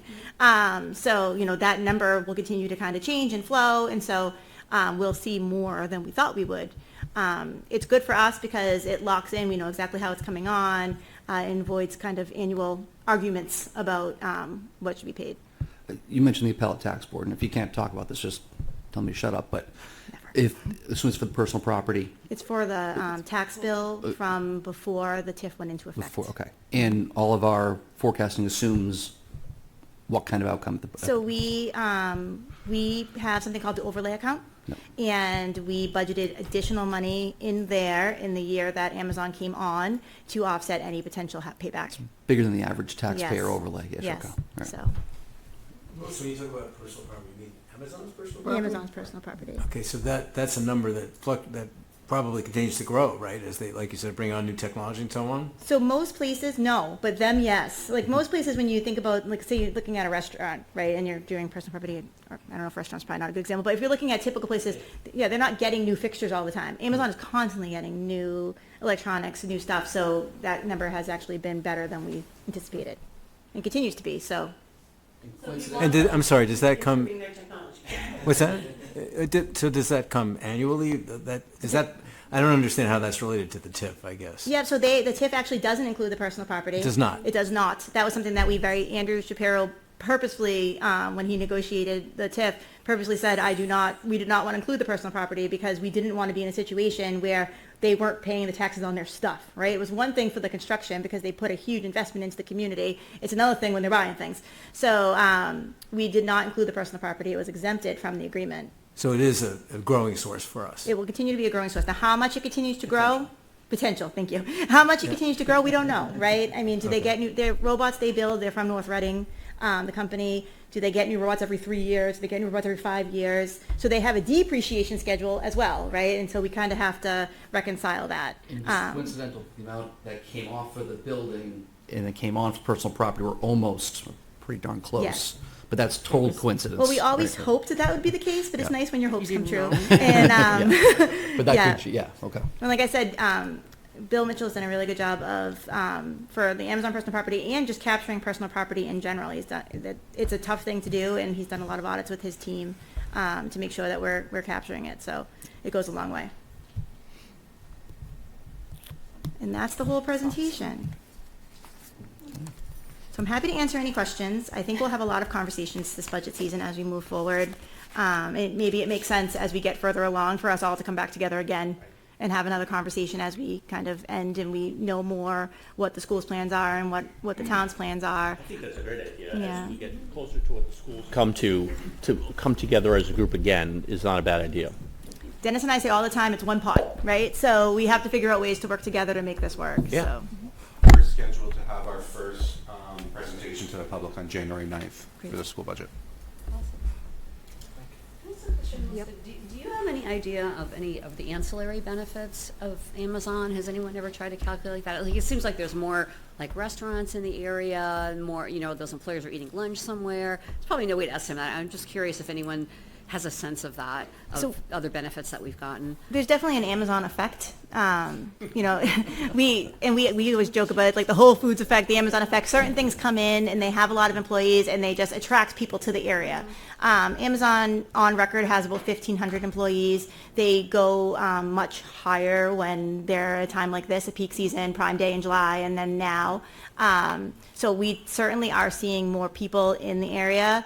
Additionally, Andrew and Jean did the Route 125 corridor study, and they worked with the state and a lot of the businesses there on enhancements. And then through DPW, we had the sewer enhancements there. And so all of those have really initiated development in that area that have been very healthy and helpful. So I do think that we're seeing a lot of positives. Additionally, we have the development agreement, which I'm going to tout is the first one in the country. I'm just going to remind everyone. Now Charlton has one, so we can't say we're the only one anymore. But those payments have started to come in and will continue. So the schools are getting $300,000 a year for 10 years for STEAM and STEM.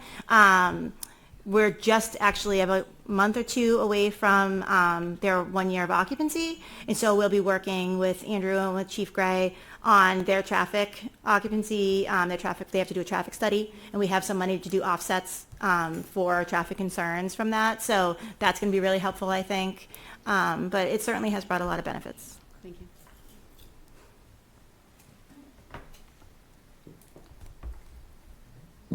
Okay.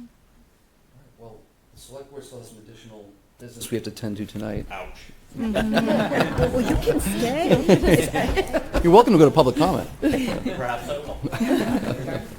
Move to adjourn. And Regina will do it for old times. Mr. Hicks? Yes. Ms. Cormier? Yes. Mr. Brown? Yes. And I vote yes, we are adjourned. All right, do I have a motion at 7:31 from the Finance Committee? Regina moves, do I have a second? All those in favor? Aye. We are adjourned.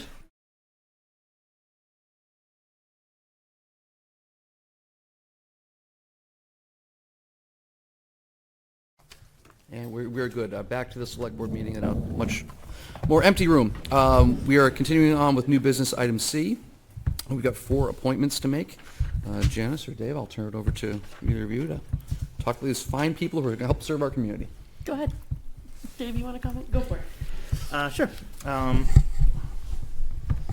We have 4 appointments. The subcommittee has 4 recommended appointments for our wonderful committees. 1 would be Brenton Anderson for the Festivals Committee.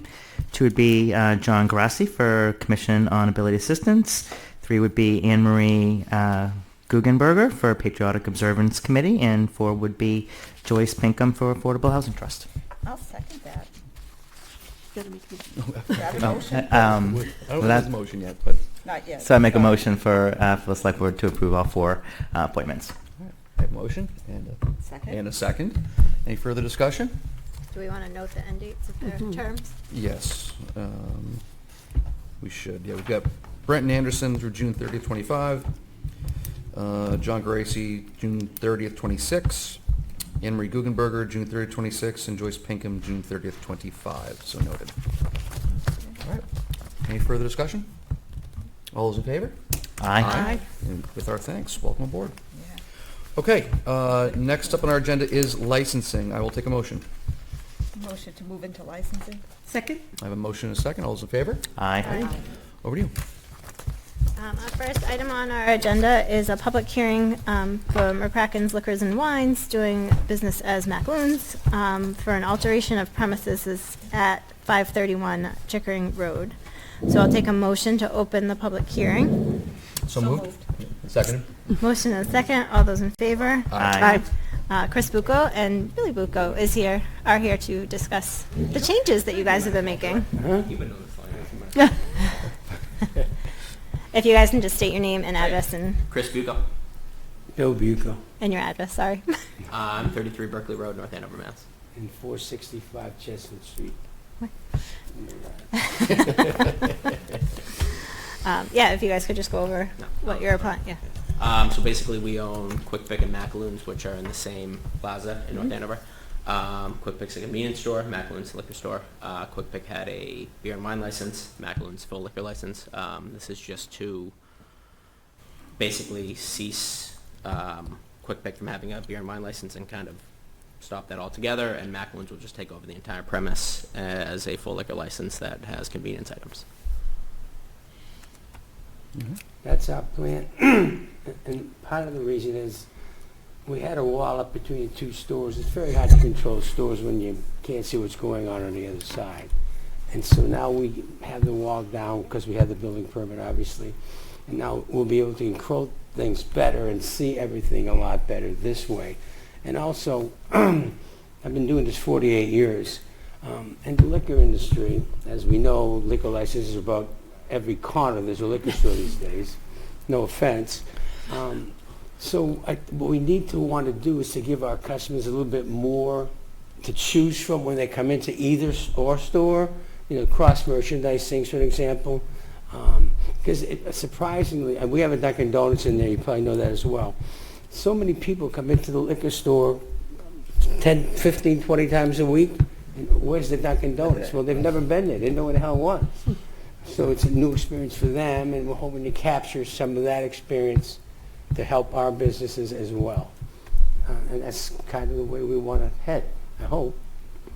I might stop by on the way here. It looks great. It does. It really does look terrific. Is it still the one on the side, one in the front, and one in the back? Yes. All 3? Entrances. Okay. Front, Okay. back, here. Okay. Absolutely. Got to have that. Yeah. And just like for what it's worth, I mean, not even that it matters so much. But it does. I'll tell you why. No, but as Quick Pick was, so we got the beer and wine license, so we did have beer, Quick Pick, and I don't know if you guys know that we have like an influx of kids every day after school, yada, yada, yada. So with this new change, we're going to kind of go back to how things used to be, which was an entire side that's just beer, wine, liquor, and a whole side that's just convenience items. So there will be more of a separation. This is just being done to funnel everyone to one counter, and that separation will help us in a lot of ways, but also not even that it's that great to get into, but we do have an issue with kids being kids of sorts and thieves with this like rush of kids at the end of the day. So we have a whole thing set up to Stop do them. like 10 kids at a time. All the candy and all the things that they tend to buy are going to be right at the register now at a big long counter. So we're really just working on cutting down on that as well. So this is kind of like a necessary thing because we, talking to our accountant and some other things that we came to find, like we realized how much we might have been getting robbed by these kids. So that's an unfortunate thing, but Sad, but, because I know Rosemary, last time we asked for the beer and wine license for Quick Pick, your concern was the kids, obviously exposing them to the beer and wine on that side. But quite honestly, I'm more concerned with kids stealing soda, chips, and candy I can understand that. than even For- touching the beer. For you and the kids, it's not good for the kids to No, be no, no, doing that. not at all. And it's we'll not have- good for business. No, Jesus, no. And we'll have better eyesight, better vision. Yeah. You know what I mean? And it's just. and we have it See set up right in a down. better way Yeah. to, It'll be a much that better and just plan. like to, Traffic flow will be different. yeah, exactly. So this is, just and I think just giving ourselves a chance to kind of rebrand in that way too will give us an opportunity to get tougher with these kids who I think, can just, and I have a niece and nephew as he has a granddaughter, my grandson who are in middle school right now, so like, we fully get it, and they're not bad kids, it's just whatever, but it's gonna be better for And us. if you're a parent, it's never your kid. Just asking you. It's something every morning, I think, but yeah. But that's the long and short of it. Great. But anyway, that's When our will your story. renovations be complete? Assuming we get approval, we have, some other, We got I don't know. some more, work. And plus. Give us a month and a half, If we'll you give us approval, then we've got to go to the ABCC and Yeah. get their approval as well. Yeah. They can be a little dragged on, as you know. hopefully early next year. Yeah, we hope. Because we're still running them two separate stores, because we have to, because we're not one store yet. Yeah. And that's a pain. And But- then, well, the accounting and everything is different, isn't it? Isn't the accounting and everything different because you got two Yes. Oh, yeah, separate no, there's stores? still So now totally you're two paying items. twice on Everything goes that. into Quick, goes into Quick, into the There's a new account. floor, but we're still operating the same footprints we were operating in. And Right. all Same that. staff. Same staff on both sides, which We'll eliminate some staff. You on wanna that be side able to because do we'll I don't have eliminate to talk some about that help. now, but Cut yes. some overhead. that. That's life. Hey, caramba, but- So the application is in order, and, yep, Yeah. and I move out to close public hearing. we do, I know, but we need to have, yeah, right. Is there any public comment sorry. for the public hearing for back wounds? No, I'm seeing none, so then I will, the application's in order, and we will close the public hearing. So I'll take a motion for that. So moved again. Second. Motion and a second, all those in favor? Aye. And we'll move on to a vote for the application. Madam Chair, I'll move approval. I'll second. I have a motion and a second. Any further discussion? All those in favor? Aye. Thank you guys for coming tonight. Thank you guys. Hope you don't have to see us for. Thank you.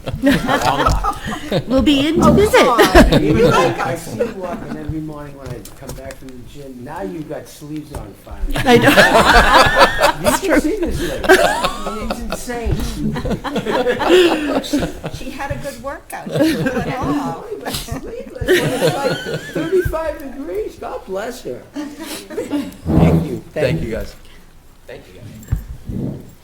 All right, we'll move on to our next public hearing, which is for Boston Hill Farm and a transfer of an off-premises liquor license. We have their attorney, Brian Vaughn, here. I'll take a motion to open the public hearing. Madam Chair, I'll move to open the public hearing. I'll second. A motion and a second. All those in favor? Aye. Aye. Aye.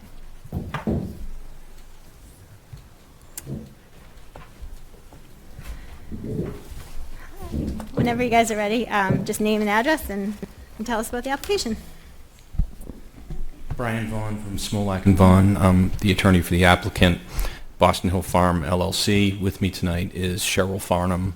She's going to serve as the manager for the new location, and her husband, Ben Farnham, who represents the owner LLC. This is actually related to the prior one. It's not technically a new license. As you know, it's a transfer of the existing Quick Pick license. Ben and Cheryl have been operating Boston Hill Farm. I'm sure you all know it. It's yeah. Not you in particular. So they're looking just to add some beer and wine sales to their existing platform to really complement their existing business. It's not intended to be a traditional package store. It's much more intended, at least, to be niche. I think they're. I can let them talk about their business themselves if you want to hear from them. But I think they're intending to do more of a craft beer selection and select wines. It's, what it'll of course be whatever market demands. They may have some domestic, but it's primarily intended to be a small complement to their existing business. I don't know if you have anything to add, Cheryl. No, Cheryl Farnham, 1370 Turnpike Street. And I'm Ben Farnham, 1370 Turnpike Street. And we just like to broaden out our sales and business a little bit and offer our customers something a little bit more than what we already have. Yeah, and additional, it's not our main focus of our business, obviously. We're a farm. So I thought it would be kind of neat to add like the hard cider. That's what kind of thought. To sell the hard cider, not to produce it, but since we have the apple picking, so you don't know. Yeah, it could be a future endeavor. I don't know, but yeah. And How long you've been operating at your location? This location, we moved the barn there in 2000. It was 1999 we started the process, and then in 2000 the building was relocated there, and then in 2007 we had the occupancy permit to operate. So we've been in that location since then. So. It was a big moving day. Yes, it was. Yeah. That was an exciting time. Any other questions? No, I think it's terrific. It's a good little compliment to having everybody come in. Thank you. Busier in the So fall. your application is in order. Any public comment on this application? I'm seeing none. Then I'll take a motion to close the public hearing. So moved. I'll second. I have a motion and a second. All those in favor? Aye. Aye. And I will take a motion for the vote for the application. I'll move that the Select Board, acting as licensing commissioners, approve the application from Boston Hill Farm LLC for transfer of an off-premises liquor license from Quick Pick LLC and change of manager to Cheryl Farnham. And I'll second that. I have a motion and a second. Any further discussion? All those in favor? Aye. Congratulations. Thank you very much. Look forward to seeing you. Thank you. Thank you. Thank you. We have a lot of places to go Just visit. don't mix the regular cider with the hard We won't. cider. Just don't do that.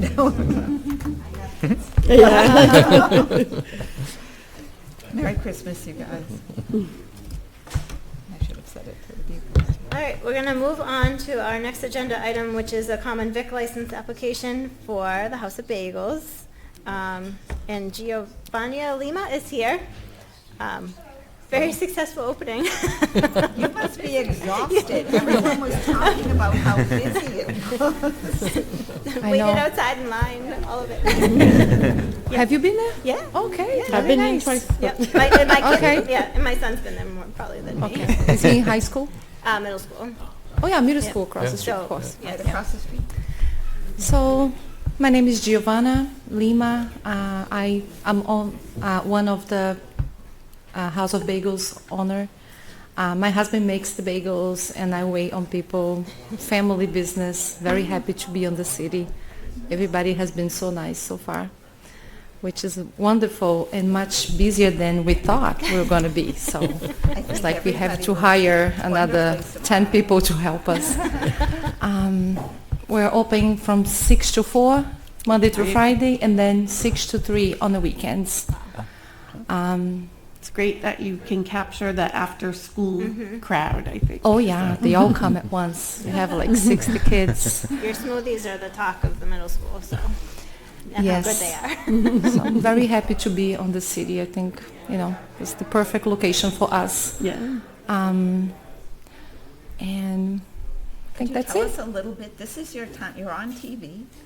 I don't. Hopefully that didn't scare you. It did. I am nervous. To talk a little bit about your establishment? You know, you get Mhm. to let the people know at home. So, yeah, we have 30 different types of bagels. Cream cheese, coffee, sandwiches. Again, it's a family business, so I work with my daughters and my husband. And we were looking for a second location. We own a store in Reading on Main Street. And when I thought of another, because I recently moved to Haverhill, and I was looking for something, you know, more local for myself and to work at. And I don't know, I found this former Sal's Pizza location, and Dr. Patel, who's the owner, I met him at a restaurant, and I don't know, it was wonderful. Everything worked out to be fine. And I'm very happy. We have been open for, it will be a week tomorrow, and very busy. Yeah. This is your second store? Second store, yes. And How long have you been open in Reading? 3.5 years ago, 2021, yes. It's a big leap going from 1 to 2. Going from 2 to 3 will be even easier next time. I don't know about that. I'm not ready for it. But who knows, maybe. But I'm very happy to be in North Andover. Everybody has been friendly, and the city, I really appreciate being here with you guys. Yeah. That's great. Very good. We're happy to have you. Everybody's raving about it. We'll be happy to be able to come in and sit down and have a big Yes, and yeah, the kids will appreciate that too, because they, again. They were very confused as to why they couldn't sit. Yeah. I will take a motion. Madam Chair, I'll move the Select Board acting as licensed commissioners approve the application from Giovanni Olima of House of Bagels Corp. for a common victular license at 490 Main Street. I'll second. Very eager. We're both pushing to do it. I have a motion and a second. Any further discussion? All those in favor? Aye. Welcome. Congratulations. Thank you so much. We'll see you I soon. appreciate. Thank See you you. soon. We'll be Okay. back. I'll be happy to make your bagel sandwiches. Bye-bye. And now we're going to move on to our biggest licensing item of the year, which is our license renewals. We have a long list attached to the agenda. The majority of them are complete. And then we have some that are incomplete. Some of those are pending building department inspections on December 19th, right? Is that right? Yeah. And then we have,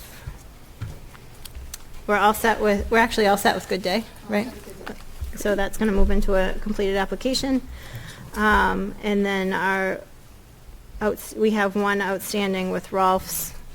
She has started to get her documents in, and I would ask the board if we'd be willing to hold or temporarily hold a meeting on hold the spot for a meeting on December 30th. With obviously wanting her application to be full and or complete, and an update on her tax payments at that time. Would that be an in-person meeting? We could do virtual. It would be quick, but it would just be an update on the status of those two items, because they both need to be complete for her application to be.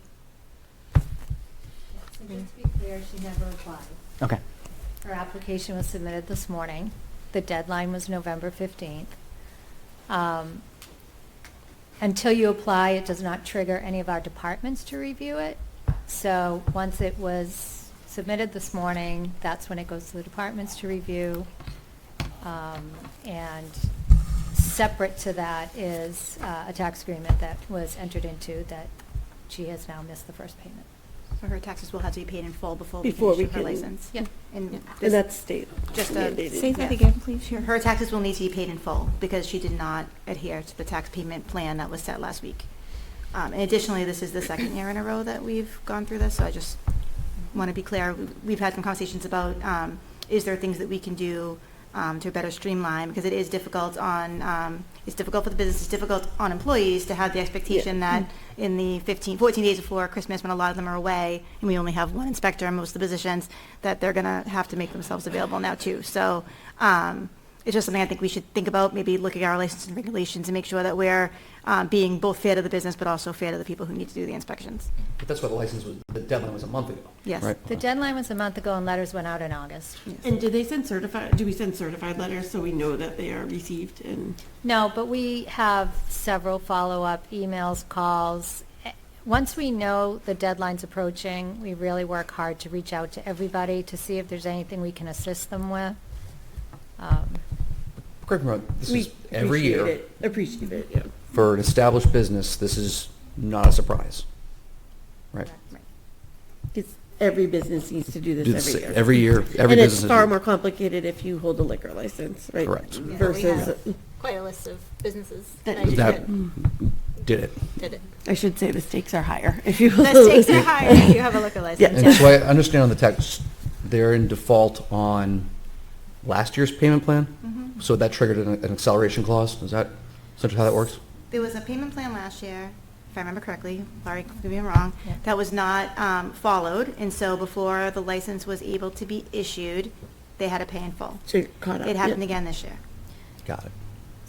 So she defaulted on a payment plan. The treasurer agreed to do a new payment plan, and she defaulted on that payment plan. Right, and But I we should never add- suspended the license. No. And I should add that the payment plan is very unorthodox and unusual. It's supposed to be like something that happens once. Okay. It's not supposed to be, and it's not, so the payment plan does not stop the interest. The interest continues to accrue at 16%. It's not the best thing to have happen, Yeah, right? it's So not great. we do payment plans in Credit very Mhm. dire instances to help businesses and taxpayers who are having issues paying their taxes, but it's not something that you really want to be doing annually. How many payment plans do we have currently? I'd have to ask the treasurer, yeah. I mean, Less than- not a lot. In other communities I've worked in, they've always just been a couple. The town treasurer is the only person that is allowed to enter into those payment plans. But it's not necessarily a regular thing. We're not. No, it's not in the business normal. of Yes, extending it's not credit, yeah. regular. And just for information, what happens if the license does not renew on December 31st, then she doesn't have a liquor license, and she would have to reapply, and that takes about 6 weeks with the ABCC. So it's not like she can't get one, it's just she'll have to do the process. The over again. process. Yeah. Mhm. And we can't, I think, I remember discussing this last year, we can't essentially pre-approve subject to XYZ happening by a certain date. We have to have all those things. We have a or- couple here that Yeah. are subject to the inspections. Okay. But I think where this is inspections and taxes, taxes, it got it. becomes a little Okay. bit more complicated. Well, Yeah. it's not on your agenda tonight. Right. Because she never applied. Got it. So you have no action, you have We nothing can't to take take action. action on. Got it. Okay. Because she's not part of the list because she never applied. So it's Understood. not even on the agenda tonight. That's why you'd need to have another meeting if you'd want to address it. And it will give us a chance to get an update on the other. Yep. Any other questions about that? About that particular or about license renewals in general? Either. I had two as I was reviewing it that I just want to make sure I missed, unless it's on here, Pablo's. I saw them for their food truck license. I didn't see their common vic. Happy to be corrected because I know there's a lot on I there. feel like we but- just did it. Yeah, It wasn't that long ago. No, I know, but does it get renewed? Does it? Oh, Is it their anniversary date or? did- They'd still fall into these renewals. Okay. Yeah. I could be clear, right, I didn't see them on there. Do they go by a different name? Okay, we'll check on that. Thank you for pointing that out. I don't see it either. And the one we just approved, I believe, is the House of Bagels, not House of Beagles. Oh, jeepers. The House of Beagles. I don't, unless maybe that is their incorporation, I don't know. Yes. Maybe, yeah, they might have just been playful with their corporation. I feel like Pablo's was under a That's what I'm wondering, different if there's name. something else. I think you're right, Yeah, Jim. I couldn't see it. And it's not Because- even Casablanca either. No. I just remember looking I- at it and thinking it was. Oh, that's not. Was it initials? Oh. I mean, I saw them on there for the food truck. Oh, so yes, it's on the food, it's on the, which one's this one? What about on page 3, Brian? Common Vic all alcohol, they're on page 3 at the bottom. Common Vic, all of page 3 at the. I knew I'd miss them somewhere. Sorry, it's actually page 4. 4. They are doing business as Pablo's Mexican Street Eats and Margaritas, Louis D. Vargas. On page 4? It's on my page 4, right above where restaurant wine and malt. If you look at the It's on header my for page- that, it's on my page 3. Common Vic's all alcohol Oh, there it 3,000. Is that it? That's the manager? No. Right? Am I crazy? Am I? Do you see the restaurant wine and malt 2000 See him? on page 3? On page 3. Yeah. You're on page 3, my page 4. I don't know why. Oh, there they are. I'm sorry. Oh, my God. Okay. Thank you. It's like a scavenger hunt. Sorry. Did not mean to take up the board's time. You're good. Oops. Well, we don't want to miss anybody. No, we don't want to miss That would be anybody. great. We all enjoy Pablo's, so we don't want to. That's right. Right. So I'll take a motion for the completed applications.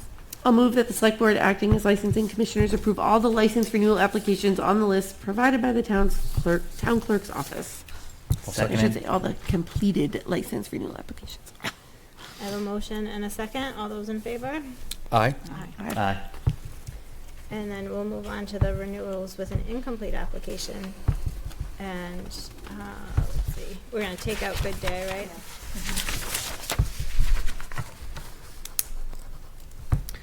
And we can also take out the last line about certificates of good standing, right? They were the only ones. No, because Five Guys and Golden Oh, Seal. I'm sorry. I missed that. Okay. Then I'll take a motion. So I'll move that the select board acting as licensing commissioners approve and renew the licenses for Chipotle Mexican Grill of Colorado LLC, It's All Good in the Kitchen, Golden Seal Apothecary, Edifer Pizzeria, Joe Fish, The Loft, Mad Maggie's, Heavenly Donuts, Supreme House of Pizza, and Hyde Park Burgers LLC, subject to receipt of certificates of inspection no later than December 30th, 2024, and/or certificates of good standing by January 6th, 2024. I'll second. I have a motion and a second. Any further discussion or question? I think you meant January 6th, 2025, though, right? Sorry, Yeah. yes. It says. I know. Got it. Darn, we're Yeah, about I did to the flip same over.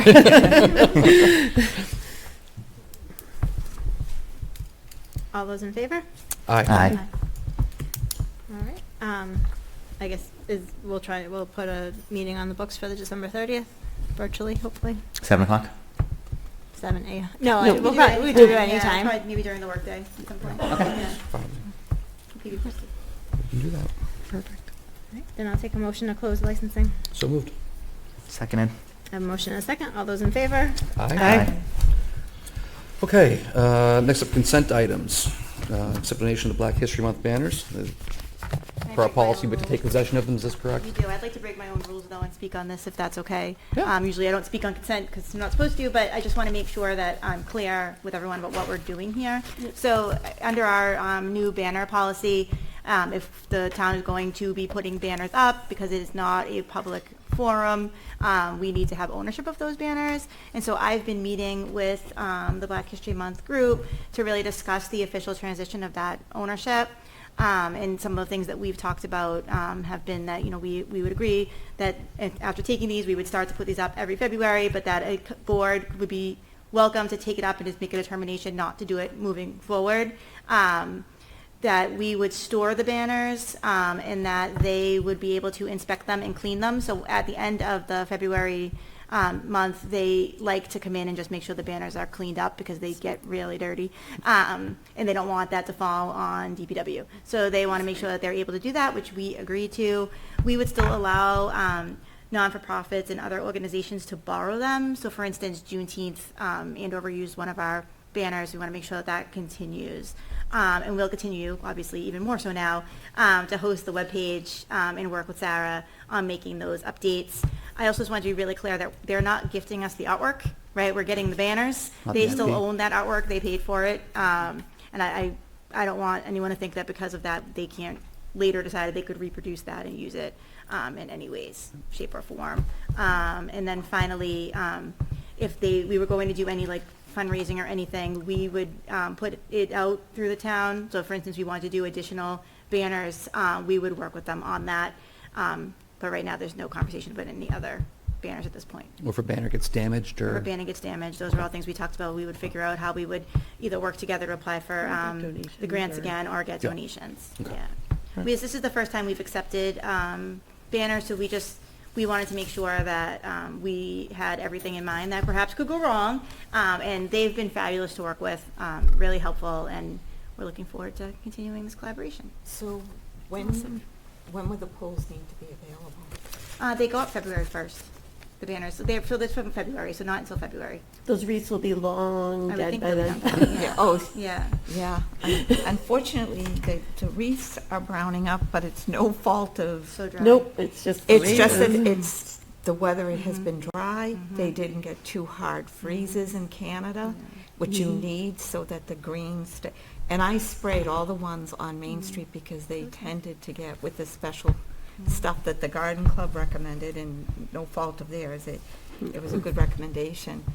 But it's just the sun, and some people told me that it's the wind too. I'm sure. I never dreamed that wind would turn something a little bit earlier on the brown side, but Who would think But we were we're talking about trying. Canada not freezing? I mean, talk about climate change, it's ruining Everything's Yeah. upside down, right? yeah, they need 2 hard freezes Yeah, for it's it to last with the green color.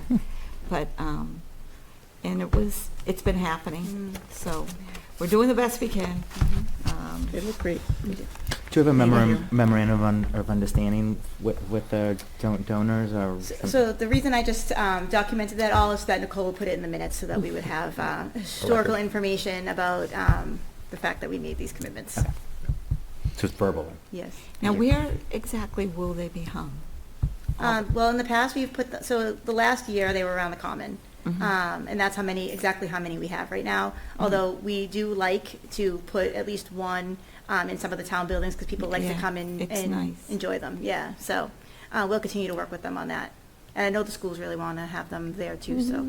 So are we going to get a Senator Brooke one at some point? There's some I conversation know about. Dee and I, we've kind of know a little bit about Senator Brooke. But it would be nice to have people who are still living. We've had a lot of conversation about, the chance for more in different people. So I Awesome. think that's great. Yeah. All right, if there's no further discussion, I'll take a motion on the banners. I'll move that the select board accept the donation of Black History Month banners. Second. I have a motion and a second. Appreciate the clarity on that. All those in favor? Aye. Great. Next up, approval of the minutes from December 2nd. Has everyone had a chance to review them? I'll take a motion. Move that the select board approve the open session minutes of December 2nd, 2024 as presented. Second. I have a motion and a But I second. usually don't vote on my own. Because I feel as though it's inappropriate. All those in favor? Aye. All right. Select board updates. I have one, and it was wonderful, and the ladies joined me. The Wreaths Across America, what Bill Dolan did along with his group of volunteers, it was phenomenal. It was so well received. The weather was great. It was cold, but it was sunny, and that helped a lot. The Boy Scouts, the volunteers, children from the schools, St. Michael's Inn Public Schools, I guess, and it was wonderful. It was just fantastic, and they did a great job, and they sold 800 wreaths. I guess that, they're working towards a goal of 1,500 if they take a vote to continue, so that vote will come up in the next several days. But people were so proud of their loved ones that had served, and they would put this lovely little wreath right on top of the grave, and it was really very and great for the kids to see and learn. So you guys fill in wherever you want. Beautiful. Very well attended, and Yeah. the ceremony was nice, and Yeah, it was as short always, because the it was whole- cold. yeah, Though. It was yeah. cold a little But- bit, but the sun was out. And it was a great collaboration with Veteran Services and the VFW and Mhm. Chief Dolan And the Boy Patriotic Scouts. Observance Patriotic Committee. Observance Committee, which was all hands on deck, and it was great. I got to be honest. It was an honor to put one on my dad's grave, and it meant a real lot to me. And so it was good. That's great. Any other select board updates? I just want to send a huge thank you to the festival committee. It was absolute chaos in here on Sunday. No, it was. It was a really great breakfast, and thank you to Paul, our building commissioner, who made pancakes all morning, and Brian, who made eggs all morning. Paul was way faster on on the pancakes than I was on the eggs, but yeah. Anyway, it was very successful, and they've been busy this month with a lot of different events. So just a huge One after thanks. another. But that's Jeff Coco. He works, and he's been doing it for decades. Mhm. So thank you to him and the festival committee and the crew. It was, yeah, it's all good. It's a big undertaking. Yep. All right. I think speaking of festival committee, the only thing we have next before we meet would be the menorah lighting. I think on New Year's Day. It's New Year's Day. It is. It's New Year's Day. New Year's Day this year. Yeah. That makes sense, because So- Christmas would be very hard for a lot of us. So. That's great. Okay. That's great. Town manager's report. A couple of quick things. Most important, the wreath contest is open. We're gonna win. So. Yep. So yes, definitely check that out. Voting open today, and I believe it closes next Sunday. Yep. So we are closing for an hour on Monday for an employee event at Town Hall. The town buildings, non-essential, will close at noon on December 24th, and we will be closed all day on December 25th. And just a reminder that trash is delayed Wednesday, Thursday, and Friday. And also the Sears Center is closing on Saturday. So if you still have trash or leaves that you need to drop off there, we want to do that this weekend. And then I just am going to remind you about our mitten tree, which is in Town Hall's lobby. And I am going to ask Laurie to talk about the stage that you have. It's attached to your packet. She's been working with the designer and the historical commission. Yep, thank you. So I went in front of the Old Center Historic District Commission last month and presented the plans, and that's what you have in front of you. They were actually given a couple of different options, but this is the one that they decided on. And just so you know, the stone around it wouldn't be that color. It will be gray to match. I think there's, call it a bridge that's over sort of to the side. I don't know what it they do is. call it So an that. old bridge or something. So that's got gray stone. It'll be matched to that with the handicap ramp in the back. The path that you see here, they have requested, that's a path that comes from Andover Street to the entrance to the handicap. They are requesting, which is on page 2, I believe, where you can see the path to actually come from where the cars park.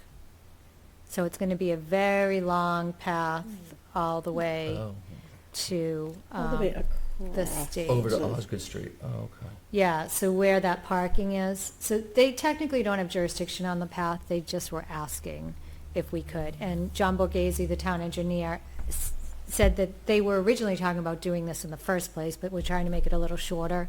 But we did have some public comment from the neighbors. They had suggested it might be better to have it where the car actually parks, because you would either be parking there and then going down the sidewalk and all the way around to get there if you were in a wheelchair, or parking on the corner and coming all the way down. Strollers or So that was on the path. And the only other issue they had was with the size. And so I asked John Borghese if they could go out and stake the size so that you could actually see what it would look like. And I don't know if any of you have had a chance, but if you haven't, if you want to take a ride by and see if you think that it's, too big, it is what we are requesting to meet our needs. I talked to Rick Gorman a lot about the size and what was needed for the things that are going to happen there, which is the bands and the children's shows. If they ever want to have a ceremony with a bunch of chairs on there, you've got a big enough space to do that for a podium and chairs. So we're hoping that they'll agree to keep the size. What is the current size? Of the stage that's there. That's there now. It is 20 by 10, right? So we're looking to make it we're basically doubling the length, length. 40 by 15. Just a little They would bit. like us to make it 25, which doesn't really Meet the do needs. much for us to meet the needs. So I thought it would be a good idea to stake it out, because it does seem really big, 40 feet, but maybe it's really not that big when you actually see That's a what's great going idea, over there. so we can go look at it. So Sure. you can go by it, and I'll be on their meeting again sometime in January. They haven't scheduled it. For reference, 40 feet is about the width of this room. Just give or take. So this is, the stage will be about Yeah. the size of this area that we're sitting in right now, right? Give or Rick said take? one of the issues they run into is that with a 20 or 25-foot width is often all the children's performers can't fit. So the children's performers have to go on the ground, and then people are touching their stuff. And so he said that he'd be more comfortable with the bigger stage, that they could be kind of lifted off the ground and not have that type of interaction. If you're gonna build it, yeah. Right. Yeah.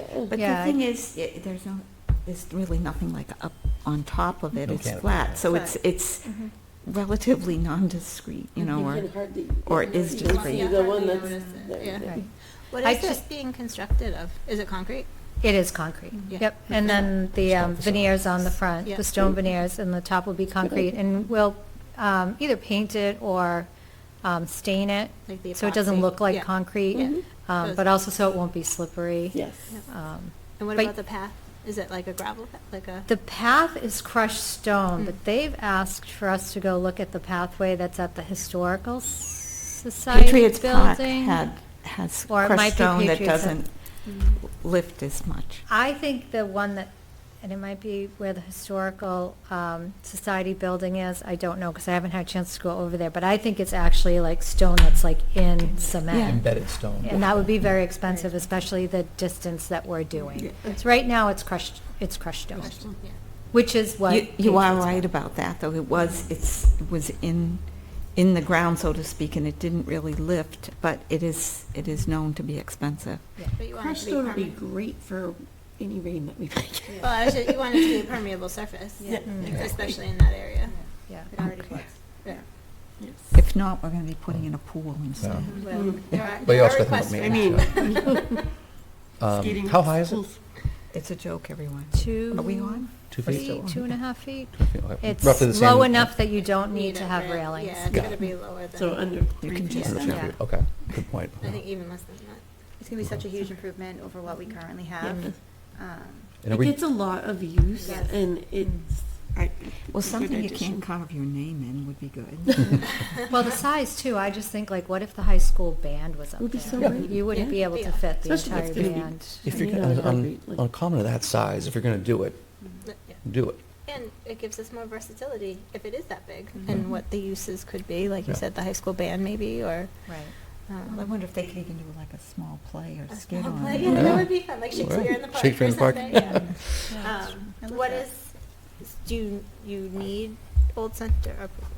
Yep, so they have to approve it in order for us to go forward with the permit. So we're hoping to have that done in January. And then we are going to use our vendors that are under contract to actually do the work, so we don't have to go to bid because we already have gone to bid. And they'll start as soon as the weather permits. And this was a CPC project, right? Yes. Yeah. You know what's nice about that location as well is you're under a lot of shade too, so it's good for people who are watching the performances and stuff. There is one tree that's impacted, but I think they're going to replace it. So, and that's part of the reason it was, I mean, I remember seeing the cost at first, I'm like, wait, so what are we building here? They're doing a foundation, I assume, yeah. And it has to be It'll level. last I mean, longer. it's Yeah. pretty Well, right, uneven you- where it yeah. is. It's And that they'll ramp is tie in the expensive. electrical, it'll be all better. It's not just going to be a box stuck on the side of a piece of wood. Right, right. It'll look so nice. Yeah. Yeah, it's going to look great. Did we talk to the Coalition for Ability Assistance for their input on any accessibility?